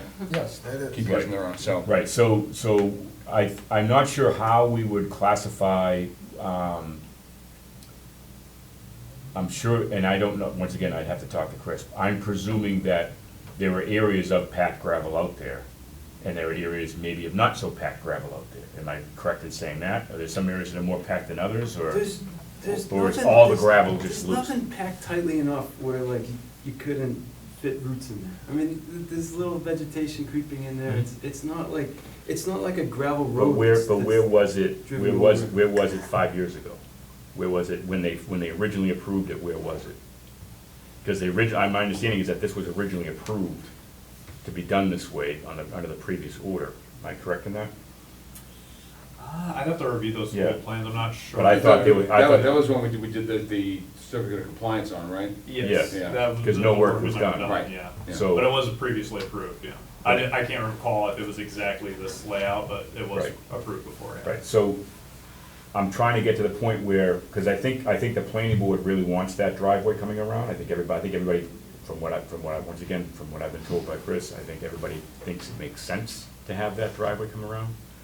If we can have the driveway come around, but provide some mitigation for the impervious area by putting some drainage structure that has a storm scepter in it of some sort, that cleans the water and then discharges it to a couple of chamber systems to get that into the ground. And it might be sized for a smaller storm event than the 100-year storm, but it might be a way of melding the two concepts together to make it work and make the commission feel comfortable with doing it. That's where I'm trying to get to. And that it is compliant with the Riverfront Act. Right. Right. We have to check that out. Agreed. I was gonna say, just considering, so this site is mostly paved already, and considering the sensitivity of this area of the city in terms of collecting stormwater, funneling it into that 36-inch culvert that drains directly to the Nashua River, which behaves flashy, which rises dramatically in a storm. I'd like to see some substantial improvements in stormwater management for this lot and this part of the city. We don't drain to that culvert. No, it's Okay. true. So- I'm pointing out that culvert collects. Oh, yeah. That culvert collects. That goes all the way up to the Which railroad. culvert are we talking about? The one The that's one just under the site. Under the, right there. My point is. that one right there, The okay. discharge Right, is right on the road. that collects stormwater above the rail line, which was washed out my point is that this site sits at a sensitive intersection in the city in terms of what happens with stormwater. I'd like to see some substantial improvement I at don't, this particular site. So are you asking the applicant to increase the size of that culvert? No, I'm just saying. Even I don't think he's asking that. Oh, No. I wasn't sure. Yeah. I'm saying the culvert itself illustrates the sensitivity of this part of the city in meeting a highly developed area with the Nashua River. And stormwater is managed poorly, I'd say, in aggregate in this part of the city. I'd like to see, particularly at a critical parcel like this, a clear improvement in stormwater management versus. So I don't necessarily disagree with you that the infrastructure in this area is outdated, not very functional, and not under today's standards. I couldn't disagree with that at all. Yeah. The issue that I have is that this site contributes no stormwater to that system, okay? It doesn't. all of our stuff drains, maybe some of it drains around the corner of that catch basin to down below, but most of the site drains to the road, which is beyond the catch basin that's connected to that culvert. What I Okay. saw today was draining directly to the river, exactly Yeah. where the culvert is, and I believe that's Commissioner Nick's point. Say again? Is the discharge, a lot of the discharge coming from it was going right over the edge of the bank. Oh, this Yeah, way, yes. the Yeah, sites, yeah. yeah. I understand And so that. it's adding to the culvert, it's not part of the culvert, but it comes Okay. down exactly where the culvert is. It adds to Got that it. problem. By Okay. coincidence, it's right in a key spot. Right, so I thought you were talking about the drainage to the culvert itself. No, Okay. I'm saying this Because site. that takes a huge amount of North Leominster. Yeah, exactly, Okay, yeah. So that's well beyond the scope Sure, of this. sure, Okay. I'm saying. So what you're yeah. concerned about is everything to the West. west, I guess it would be, presuming that that's north. It's not quite It's north, but east, yeah. yeah, Yeah. it's, Can I- yeah. To the left of the building. Okay, what you're saying is from the left of the building over is draining, This stretch, yeah, that's what I consider. all There's permeable. sort of a hollow between those two buildings, Yep. and it drains, and it sort of follows it does happen to follow that culvert. right, And, right. and So the site's, the site's all paved, and the water finds that spot pretty quickly and drains down Right. the bank of the Nashua, to the Nashua River. So the area on the left side of the building is the key concern of the commission relative to how the project functions. That was Okay? my concern, yes, I did not, Yeah. as far as the building being worked on, I didn't really have any issues. Right, It was the use of a curve number, and it's not a runoff coefficient, that's for the rational method. But for the 255 method, the curve numbers go from 0 up to 100. I don't accept the 96. I didn't from the first visit, I haven't since. In general for gravel roads, with or without considering the right-of-way. So for example, twice now, including today, I went up to Granite Street, because it's nearby, right where the pavement ends, and then the gravel road goes up the hill. And I did my couple gallon test. And when it was drier, I got a little more runoff, but it went a few feet. It still all went into the road. During the wetness today, it all went in fairly quickly. I could pour my gallon, which is obviously not a slow rainstorm, it's a pretty quick pouring. And it didn't make it 5 feet to the pavement section. It all went in. So I don't accept the 96, but I keep studying it, trying to learn it. I've been through Yep. TR 55, Yep. I've read the design chapter We'll 2. be able to bring you on as an engineer pretty soon. I'd like to discuss this further for our own sake as to whether we should use 96s later And I on. think that you're correct, that it depends. Absolutely, and in this specific case, I definitely see it not being that, and I don't accept the definition of that as a packed gravel road. And if I did, then I would want one of the, probably taking it out of the table 22A from TR 55, where it depends on the hydrologic soil group, and I would assume it isn't clay, which is where you can get with a gravel road, including the right-of-way. So if you exclude it, you would get a higher number. That's a 91, even with clay soil, and this is clearly not like Right. that. Right. So it goes down as low as 76 with a soil group A. Again, that includes, I'm thinking what I'm understanding is part of this getting to the 96 is excluding the right-of-way concept. We're just talking about the gravel road itself, the packed gravel road. Right, Like it okay. might be 14 feet wide, or it might be 30 feet wide, but it might not be 50 feet wide if the right of way is 50 feet. Right. Yeah, so again, I think the crux of the problem is, it is that gravel area, pervious versus impervious, and a decrease in impervious area Under as riverfront. on the Riverfront Act. Right. That's That's really where we're what at. all this revolves Okay. around. So I don't mind the pavement, it's the methodology we're getting Right. to it Right. that caught me. I wanted to really stick to this. So in a I sensitive area. don't know, that, No, it's a valid question. yeah. Okay, so now that I understand what the commission's looking at, Yeah. I'll go back and I'll review where we are. I didn't know about the kick test and the gallon test. This was Okay. just today, to be Okay, fair, so. yeah. so, And what I did was early, Right. before the last meeting on the drier area Yeah. of Granite Street. so, Yeah. so, I think there's a way through this, I just don't know what it is. Absolutely is, yeah. If I might just kind of summarize the picture as I see it here. So it's a developed area, it's a degraded area. No one would argue that point. Right, it's Yeah. been in use, it's been developed in the past, all that. Yep.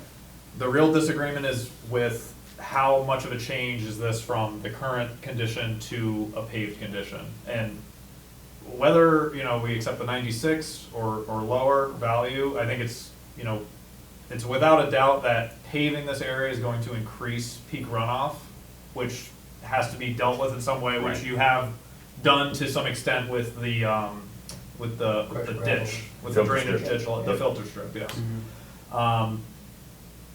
I think the greater that change is between gravel to pavement, the more mitigation needs to be put in, and it's to the extent practicable.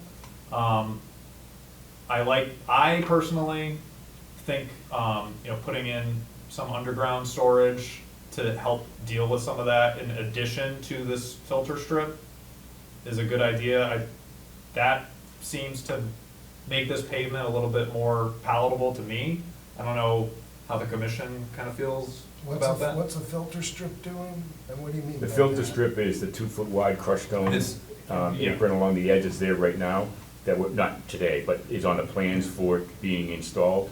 That would basically decrease the velocity of the water coming through, and it would also allow some infiltration directly back into the ground of the runoff coming off the So that pavement. gravel is impervious?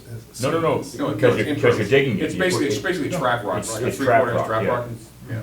No, it's not even, It is not impervious, correct? It is Yeah. very it's, pervious. pervious. it's 2 inch, Yes, this it's 2 inch gravel stone, is. it's not even, it's not even. 2 inch stone? Yeah. Okay. But to be fair, it's very different condition No, I than understood. being driven Yeah. over and all that. Right. But so that filter strip you had was the only mitigation that you were adding to Right. this. But that in combination with some of the things that you mentioned today. So we're agreeing this is degraded. Yes. Oh, that's Okay. absolutely Yes. degraded Okay, so we're agreeing it's degraded. and developed. The concern is how much more runoff are we getting changing it to pavement? Okay, so if I take what's degraded, word is, so the area that's paved, we're agreeing, and the rooftop, we're all agreeing that that's impervious. Absolutely. Yes. The area that is gravel is questionable. Yes. I question if- that it's even gravel. Right, well, it's gravelly, I guess. I Yeah, mean. I was gonna Yeah. use that word So- earlier. I like No, but that. that's fine, but it's not, but it's degraded and it doesn't have the topsoil and it's not a lawn. Yes. We're not taking the area from lawn. Exactly. Paving, we're taking Right. an area that people park on and drive over or have driven over in the past. Yes. It's Okay, weeds. and it's degraded and we're changing it to something else. Yeah, Question- that's not a fine Kentucky bluegrass growing there, that's some weedy type of stuff. Right, so the question then becomes, from what our task is now, is how much of that area are we changing from what it is now to pavement, Mhm. and how are we dealing with it, Right. Yes. okay? And in relation to the riverfront act. Right, Right. right, Right. right, so it may be that we need to jump to a different level of standard It might, because yeah. of that differentiation. Because of the. Because of the defining impervious it as calc. not impervious. Right.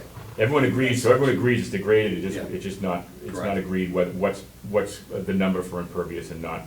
Correct. Yeah. I could accept a lower number. I'm not ready to accept a 96 yet for any gravel road. Right, Or right. that particular area in particular. Anything you've seen so far. Yeah, it was Right. kind of the Missouri approach, show me. Yeah, So I went and looked during the rain and added water. right, Down it goes. yeah, okay. That said though, and just as a very quick aside, I apologize for going off the rails here, but I go up to the Doyle Reservation, walk my dog all the time. There are some footpaths there that are on bare forest soil that are in effect pavement. It's been walked on so much. Right. So you can't just say because it's gravel, it's gonna be impervious. It depends on the soil type. Mostly, if you want to get an impervious surface with compaction, you need to have clay involved. That's what does it. I don't think there's clay, I think in this case, it is the constant traffic, and it's foot traffic only. And this isn't Right, like and that. but in This- that situation, there's probably a lot of loam that's been packed down over time Exactly, as well, yeah. which goes back to Yeah, your, or clay or organic. Yeah, before This the- wasn't like that. Nick just kicked up several Okay, inches. yeah, He could have okay. almost planted something Okay, when he kicked all the right. sneaker. So All right, that's so it, we'll that's request it. a Anybody else have continuance. any feedback for the applicant while we're here? No, I think it's been a good discussion. Okay, all right. I would So- like to talk with you another day outside of this. You can try to convince me why the 96 is okay. I just haven't gotten there yet. Yeah, no, I mean, it's kind of, it depends upon it depends upon the site, okay? Of course. I can bring you to some sites that you can pour water on, and it's not gonna go away. You know, it'll go in, but it's not gonna go down. Okay? This went down and then eventually out to the river, I'm sure. Today. That one, Bill, how many, you need 2 weeks, how long do you think you need? December 10th is the next meeting. Yeah. And there won't be one on the 24th, so it's either December 10th or the first one in January, yeah. yeah, I can't do December 10th. We have 2 months for meetings that night, so the January meeting is, Which one in January, do you know, Nick? January 14th, 14th? second Tuesday. Oh, yeah, January. Okay. Yep. Yeah.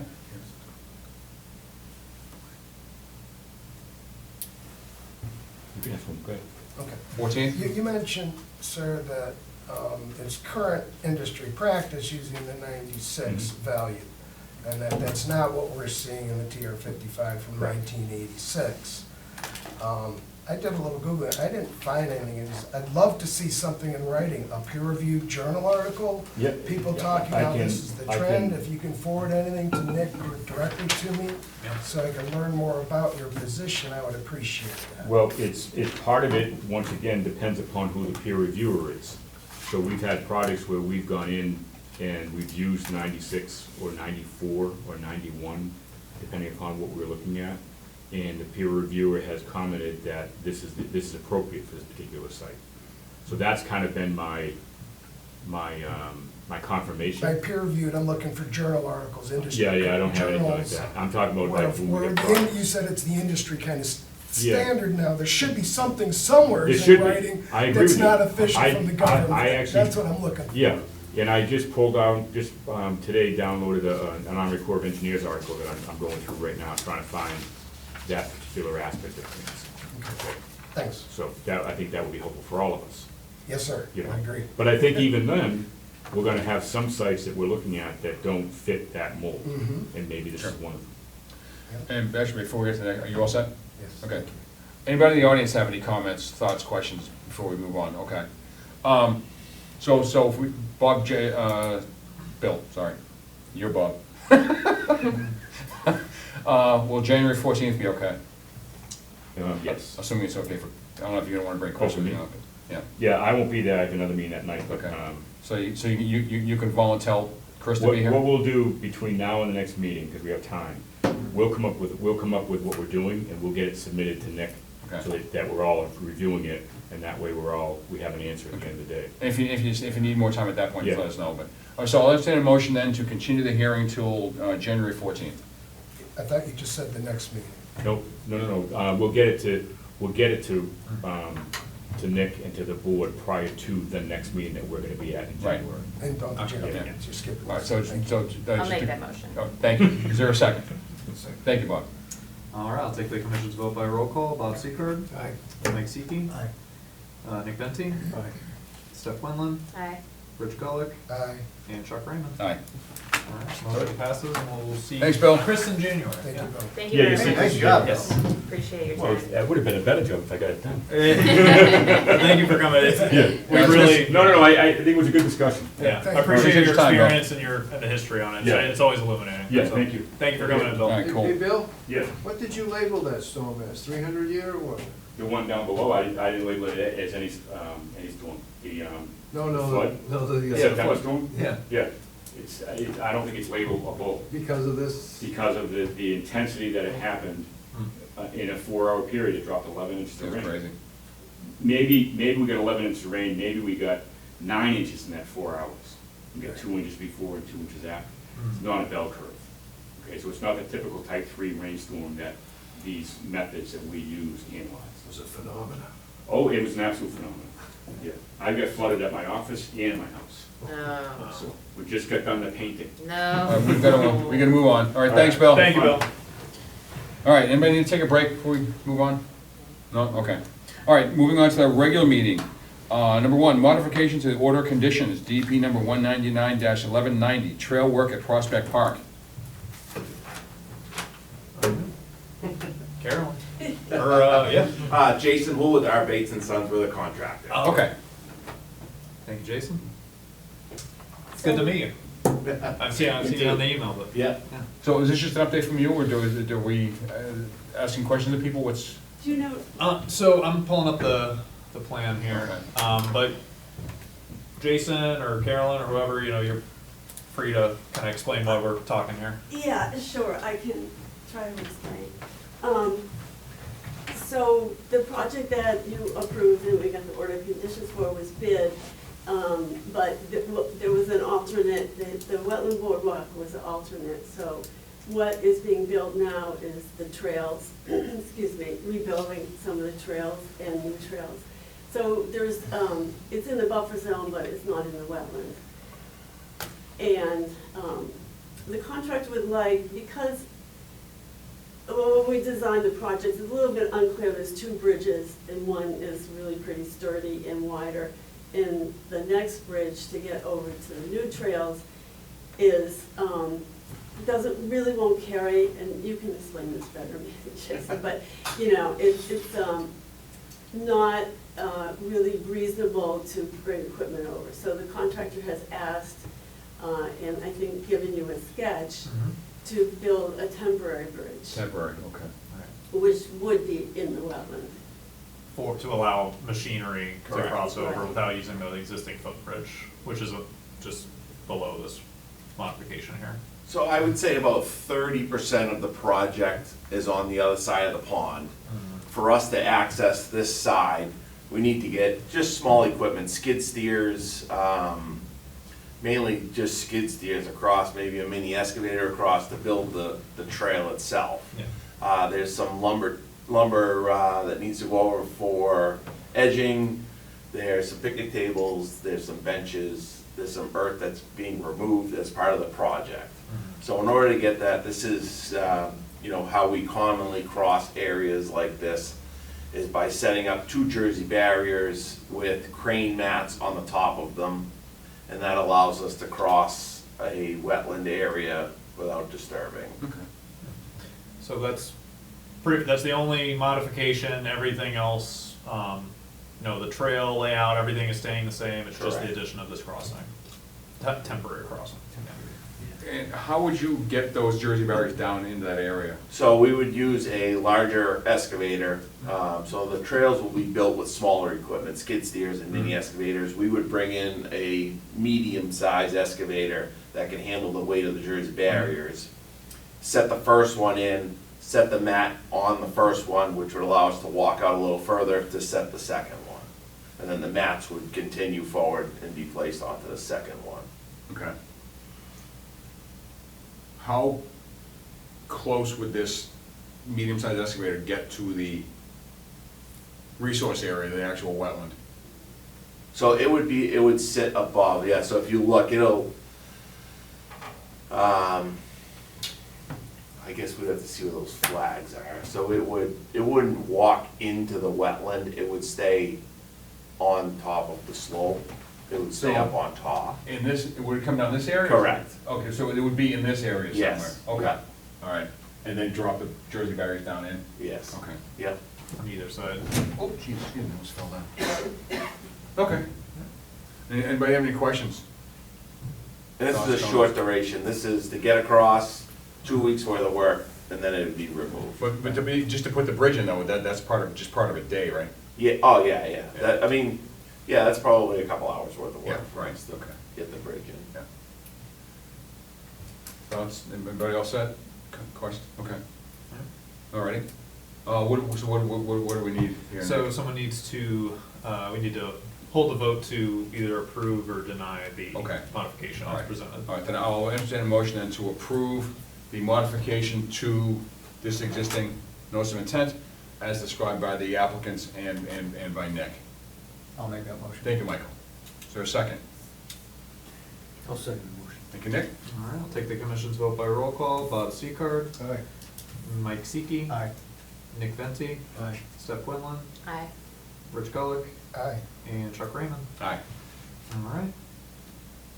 Motion approved, Good. so I Excellent. will, Thank you. Thank you. yeah. Thank you. Thank you Yeah, very I much. live down the street, I've been seeing you the last week or two, so. Yeah, we're getting going now, so they're gonna get the ramp in. Yes, so thank you. Pour some concrete next Your week. files. Good luck. Appreciate it, thank you.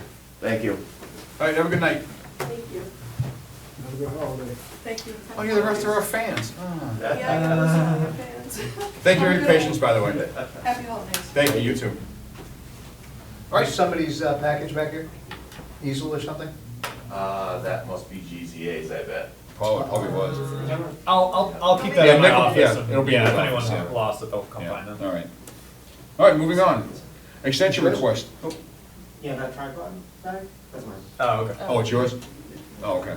There'll be litter in the office.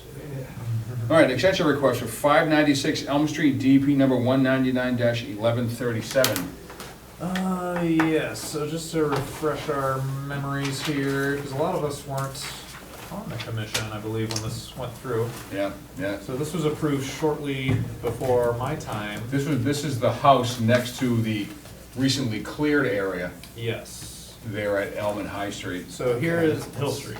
Hill Street, sorry. Oh. Yeah, So- it's not that property. No, so it's the house that was It's next to door. it, yes. Right, that was approved, I think I was the only one on the commission at that point, I think. Oh, okay, gotcha. For the house. Yeah, For the so house, yeah. Stephanie was here. So it's for the house, not the cleared lot. This, Okay. Yeah, so the highlighted parcel right here, as you can see, this photo was taken sometime in the last, couple months, beginning of autumn or so. You can see the house is yeah, so- mostly so constructed. the recently cleared area is over here. Okay. Yes. Yes, sir. This is Hill Street, this is Elm Street, Richard's Kennels, right across the street here. So you can see the house is mostly constructed. There's just this area right in the back of the driveway that remains dirt on the surface. They've seeded the rest of the yard with grass, built out all of the house. This area in the back was shown as grass on the plans. The plans that we approved? Yes, Okay. so that's not fully stabilized. In addition to that, the property owner is considering a modification to add a shed or a small garage at the top of that driveway. Is that in our zone? Where's the 100-foot line from this? I was thinking the same I thing. believe, let me see. Well, I guess if you go to the right on there, it's not that far. Right, because Right. there's wetland delineated up here. There's some reeds and That's things. right, that's right. Yeah, so It's this a whole little bit site. Further down. Yeah, this whole site is more or less in the zone. Yeah, it's within 100 foot of this wetland up here, so that's what puts it in our jurisdiction. Yeah. So he's kind of considering doing the modification or not, and in addition to that, the site is not fully stabilized yet, so in October, he had sent me a letter requesting an extension. The original expiration date was October 15th of this year, so he's just requesting an extension of 1 year to October 15th of 2025. And again, to do what? To finish the work or to add a modification onto the existing order. Seems harmless. My only concern is if he's gonna be putting in a shed or a garage. The thing is, because obviously that's gonna involve excavation and potentially setting sediment on its Well, way they towards would the have wetland. to come in and request that. Well, Yeah. I want to make sure Depend- that type of thing isn't being covered by this extension, so. No, Yeah, the it's just- extension is just for the Oh, it's just- original order. okay. Just for the original Oh, order. so if he's gonna build a garage, he's gonna have to come back in again? Yeah, because because they asked alright, for that alright, specific, alright. he's Either just way- asking for another This is year to simply an extension, okay, consider Yeah, alright. just giving you some submitting the background. modification. Save some paperwork. So, Yeah. But either way, it's not stabilized fully, so, Okay. that's fine. even though it's just All right. grass, I don't like to get certificates of compliance until everything is No, done no, as it's supposed to be. that's fine. Yeah. Okay. So just, requesting an extension of 1 year to Alright. October 15th of 2025.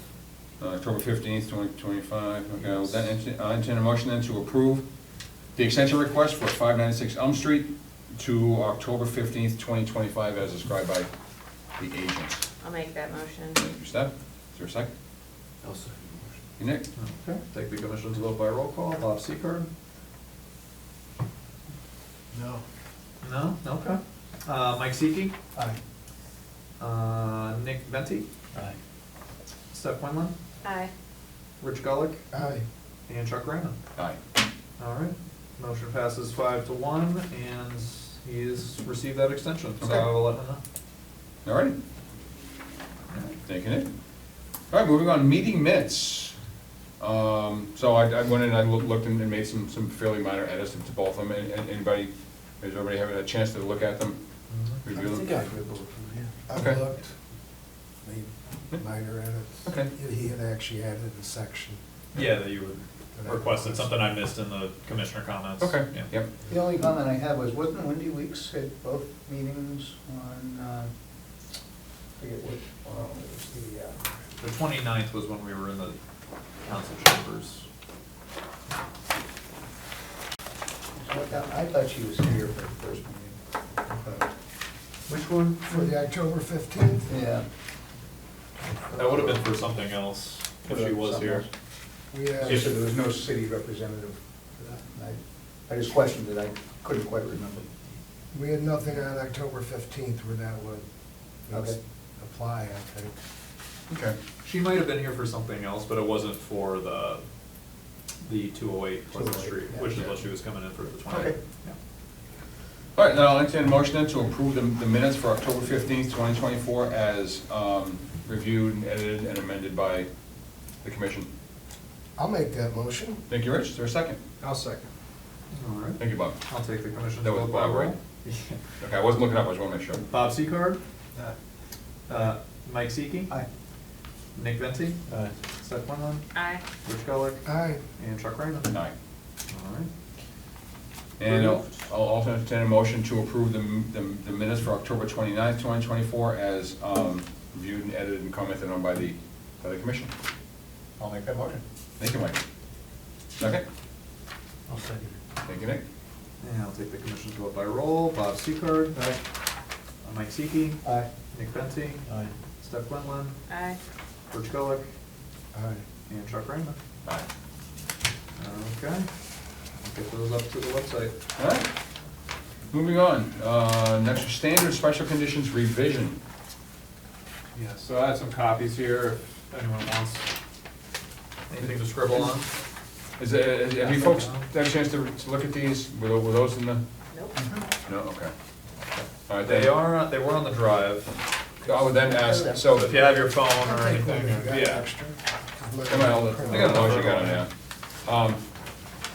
Yeah, so as you recall, so Rich, Nick and I sat down a couple months ago now, and basically took that, what was it, 6-page thing? Is that how long it was? Yeah, it was. 6 pages, and cut it down, to it was just unwieldy. 5 in this. Yeah, 5.5 pages, unwieldy, nobody's gonna look at it, nobody's gonna read it, nobody's gonna understand it. So at least this way, somebody might go, oh, in page F, okay, I'll look at this, and maybe actually comply. And it was repetitive.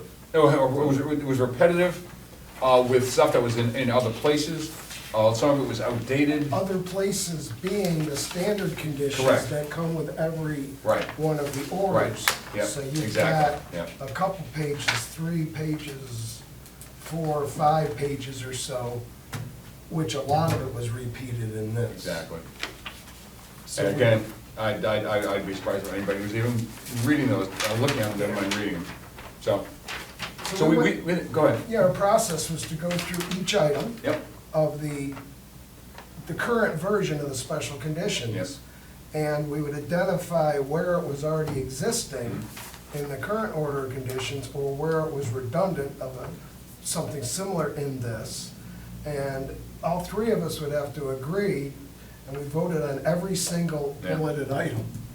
And all 3 of us had to agree that this goes out, or it gets changed, gets kept, whatever happened to it. After we finished that about 2-hour meeting around a nice conference table, I then organized it a little bit into what I thought were a couple practical categories, including one that had basically everything they would need in, what I put that there, all the required communications.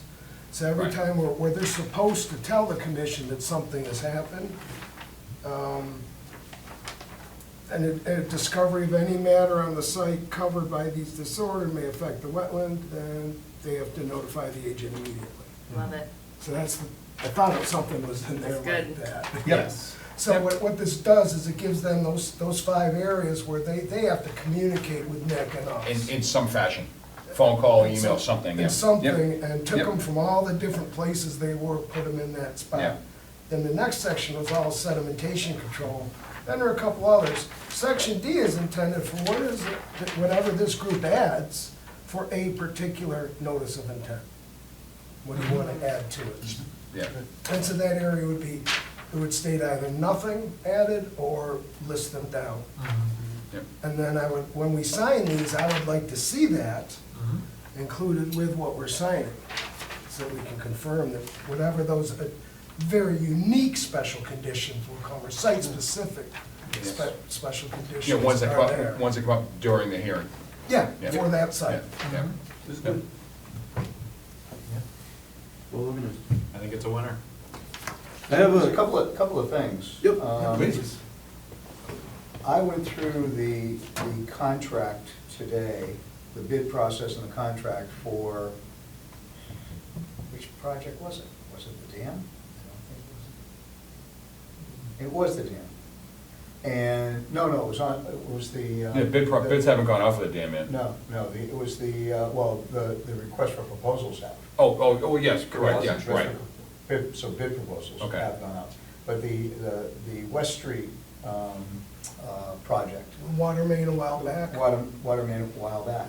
And the response from both, so Teagan Bond has a package that goes out to the prospective contractors. It has then a contract that follows up with it. That contract has a list of, it certainly mentions the fact that the contractor has to meet all applicable state regulations and laws. But there's a subsection on erosion control, or sediment control. None of this is in there. So I think this has to tie, no objections on this, but this has to tie back to anything that goes out for a bid. Not that erosion control is gonna be a major expenditure in the project, but the contractors that are bidding on it need to know what we're going to require. So And- that was in the bid package that Ty and Bond sent out for the actual construction of that project? Correct. Okay, it had nothing to do with this, it was their own? It was their sedimentation own, control, their own ENSC? so I just think our purchasing department, we need to make sure that this stuff is That's a good- tied to it. I like that. So that. That's a good one. And, People are informed that this is what we're doing. exactly. Yes.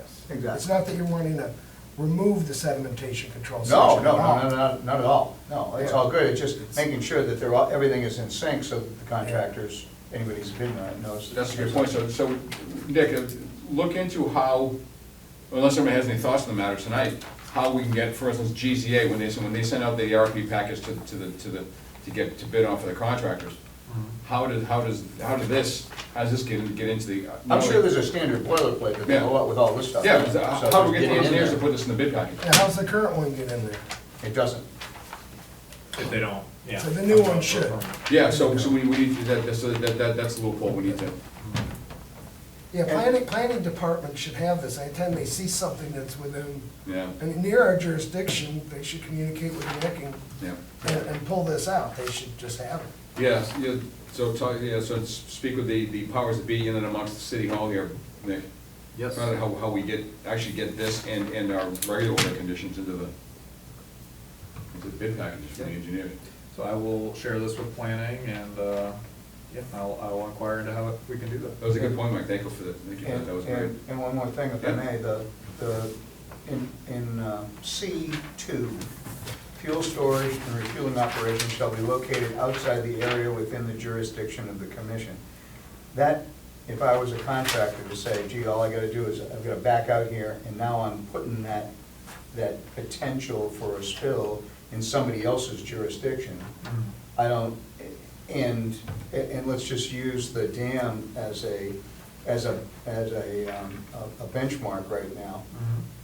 They're going to have a huge excavator in there, big one, big long reach. Yep. They're not gonna pull that out of there to refuel it. They bring in a truck, they bring in a tanker truck to do that. So it's unrealistic that somebody, we wouldn't, so let's say CVS, they're gonna bring in a big, long reach excavator to come in there. We don't want them backing that excavator out onto Route 12 to get a refueling done. It's gonna rip up the road, it's gonna rip up everything. You wanna be able to bring the rubber tire truck to it, fill it up, and then have the appropriate spill controls in place to do it.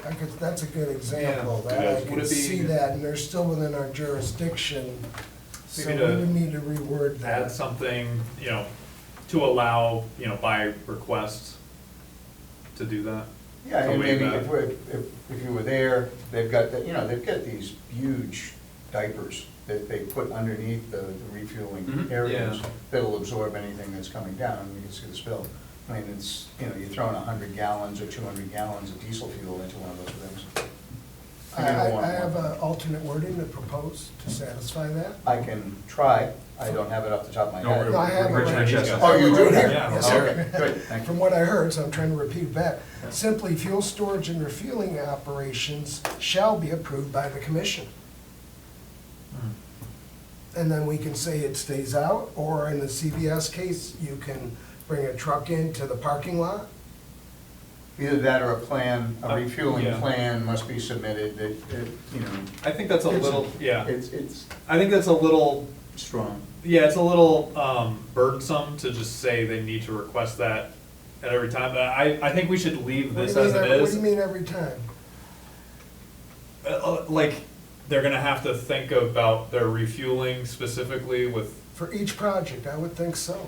I would think it'd be better to leave this in as it is and add a sentence if this requirement is unfeasible per the conditions of the site or the constraints of the site or something like that.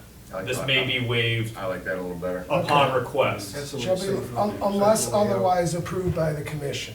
Yeah. Add that at the end of it, Mike? Yeah. Or, that'd be good. Just as long as Yeah, you don't want those Yeah, things that's walk- simple. Yeah, that'll work. Yeah, you just Simple. don't want that heavy equipment walking out onto the Yeah, road. those are Unless good points, Michael, thank you. otherwise determined by the commission, does that work?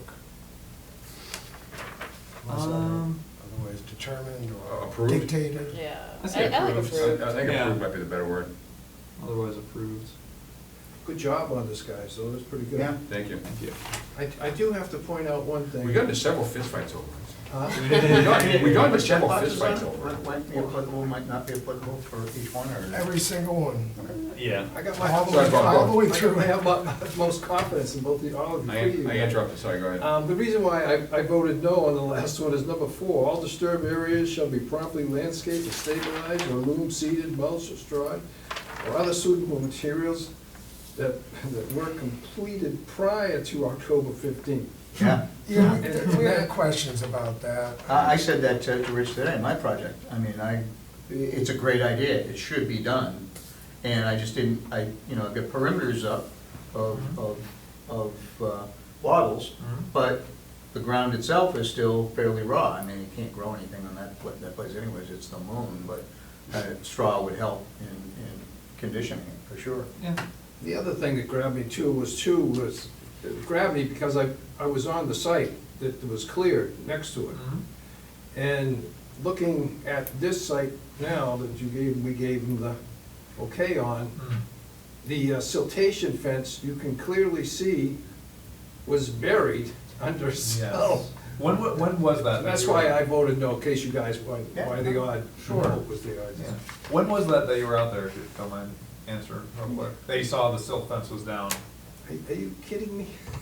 Well, was it recently, or? No, Okay. that was initially when we were out there, Okay. when you first got Summer. the warning. I have asked him to replace that, and he has Yeah. shored that up since then, just to Back- be clear. I'm not as good as you guys. Item B4, how about if we add at the end, comma, unless otherwise approved by the commission? I was thinking something. Yeah. Beautiful. It's October 15th. It was in there, none of us loved October 15th or any other particular date. It's an arbitrary date, you gotta have it. It's arbitrary, but you want to have one, so Yeah. that qualifies. Before winter, Sure. something I like agree that. with him, man. Okay. Usually there's some sort of discussion or inclusion of keep your yellow machines out of the resource area. Would you say yellow machines? Keep your Yeah. yellow machines Yeah. out of the resource area if at all possible. But we don't have, that's not included in this. I don't know if you want to include that. I don't. No, because that'll we don't be on a like case-by-case yellow basis. machines in Yeah. the resource area. That explicitly needs to be approved. Yeah. If anything is happening in the resource area. Just like what happened. So that's included elsewhere, you're saying? That would come up as part of the notice. As part of the intent. project, It'd be yeah, part of right. the plan. Yeah. Right. Yeah. There's a That strong would get argument that approved. any entrance of a heavy machinery into the resource area is gonna result in some alteration, so. They can't do that unless they're explicitly permitted by us anyway. In the first place. Yeah. It's like assumed forbidden, Yeah. Sure. I think. They already Yeah. have to ask permission and Sure. get it as part of this. Yeah. Good point. Okay, I just wanna make sure that that's No, that's fine. explicit Yeah. somewhere. No, it will be, yeah, but that's a good point. There were areas that we just didn't use, like there was a section here with 16A through E on storage of hazardous waste. An important subject. That's covered in But many it's other already, areas. it's already covered in the Yeah. general one. Yeah. Right, So we didn't need a half page on it added in. right, Right. yeah. So, at this one, I think we just, if you look at these, spend some time with it, and if you have any other edits, comments, but we're prepared to approve, to finish these pretty quick, but certainly if you wanna come back to us with any, I'll send out those 2 minor edits Yeah, in yeah. track editing mode for, yeah, sure, yeah, perfect, but we can take a vote maybe next meeting if Yeah. there's one more time to look at it. yeah. Good Yeah. job, good job. Thank you. This is a long, long time coming, so. Yeah. We appreciate, it was one of the first things I asked Do when I got on do 3 we years wanna ago. wait another meeting? I mean, does anybody object to approving this right now? I do not. Anyone can make a motion about anything at any time, so. About anything at any time? Well, you have, per the chair. Yeah, per the chair. Easy, Donald. Yes. If you're good, I'm good. I'm good, I would vote to approve these as, Me too. you know, with Okay. the 2 minor Okay. edits I've been discussed. done for 3 Okay, months. well, then Yeah. I'll entertain a motion to approve, what do we call these, the special conditions? Revised special conditions. Revised special conditions, as reviewed by the commission. So made. Second? I'll second that. Thank you, Bob. Well thought paper, I like it. It's okay. It's near the end. All right. Okay, I'll take the commission's vote by roll. Bob Seacard. Aye. Mike Seiki. Aye. Nick Benty. Aye. Seth Quinlan. Aye. Rich Gullick. Aye. And Chuck Raymond. Aye. And that's approved with the 2 edits discussed. Yes. Right, right. Yes. So you Which I will revise those and send it to revise Nick? and send out to you. Super, dynamite. So these are the new special conditions starting next meeting. If we're adding Yep. special conditions, this is This it. is them. Excellent. Awesome. All right, anything under commissioner comments? Improved government, yeah, that's great. Disappointed in you guys on that tree thing. It's death by 1,000 paper cuts in action, not you, Correct, thank you. Yeah. everyone else. No, honestly, it was, I was ready to approve it. This way, I was ready to approve it, but you swayed me.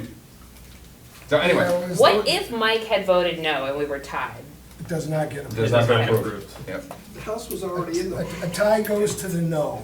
yeah. It's your fault. I know it. And Anyone else could have voted no, so So- not so- Mike. so- No, yeah, Hold on, I- we're- I- we're I kind of- struggled, but, thoughts. I did. You know, we gotta, there's that balance of, are we trying to reduce energy consumption? Are we trying to be more efficient?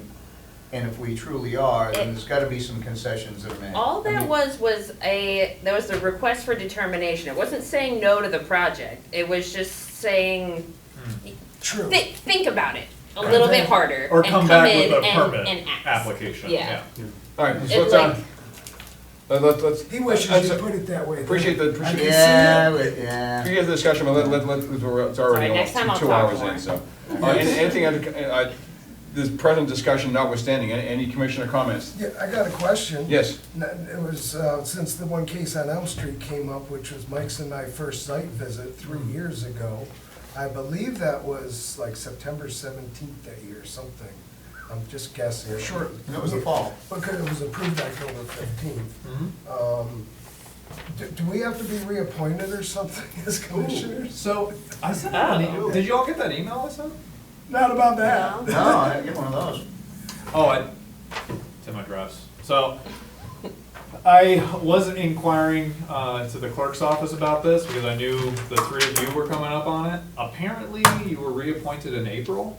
Oh, thank you, Lee. You just need to come in and get sworn in officially. So it's not an issue. I asked the clerk, she says not an issue, you're good to go with your meeting, just any time during business hours. Which three people? You, Rich, and Mike. Oh, I come in the city clerk's office? Yes, and Not- at not any to the time. Supervisors, Hmm? not to the council. I mean, No, to we the were sworn clerk. in by the Clerk, council. clerks was, yeah, we were just in the chambers, but it was the Actually, clerks. it was the clerk who did it, right? Yeah. Okay. They Then can I'll take stop your in and spot. do it. They swore me in remotely because it was during COVID. And we get dog license. So I guess your expiration came up in April, and I guess you just. For the fall. Yeah, I guess you're All right. automatically So- reappointed, so your We're new, evergreen, I'll so send to out, speak. I'll send out all of your, current expiration dates for your appointments, for Please. your records, but you three are April 2027 now. Okay. I think So you're coming up in 2025. So, and we need to go into the city clerk's office Already? sometime I soon. think so. It's crazy. Huh? Just go to the city clerk's office and get sworn in. Anytime during business hours, Okay. they should be able All to right. take care of it. Oh, So final be- comment, I do appreciate you guys on that, that stormwater thing. I didn't really like understand the concern fully at first, and after What's the today- 508 Yeah, I think that it's very valid, and I appreciate, you seeing it through. You asked a question back in your pre-commissioner days, sitting over here. How do you folks check on what the engineers are doing and saying? And that stayed with me ever since you asked that stuff, right? And so my answer in this was, well, until my gut feels right, I'm gonna dig into it. So I've been looking. Every time they say something, I find it and disagree. I love, that's my favorite. I go through this table. Well, now I'm understanding, I'm a little closer to them, and then I go back through and now I've read this section. And I Google searched, and I'm still willing to learn. But it was the Missouri approach, you show me. I just don't believe it's impermeable. Dump some water, test it, you know. You in the So field thank you today for that. experimenting. Your And if it inspiration. still absorbed the water today, it was. Yeah. That's right. Alrighty. We were standing out there. So our next meetings, our next one will be December 10th, 2024. The filing deadline was last Friday, Yep. November 22nd at noon. And the meeting after that will be January 14th, 2025. The filing deadline will be December 27th, 2024 at noon. With that, I'll entertain a motion to adjourn. So made. I'll second. Thank you. Take the commission's vote by roll. Bob Secard. Aye. Mike Seeke. Aye. Nick Penty. Aye. Seth Quinlan. Aye. Rich Gullick. Aye. And Chuck Random. Aye. Meeting adjourned at Right. 8:02.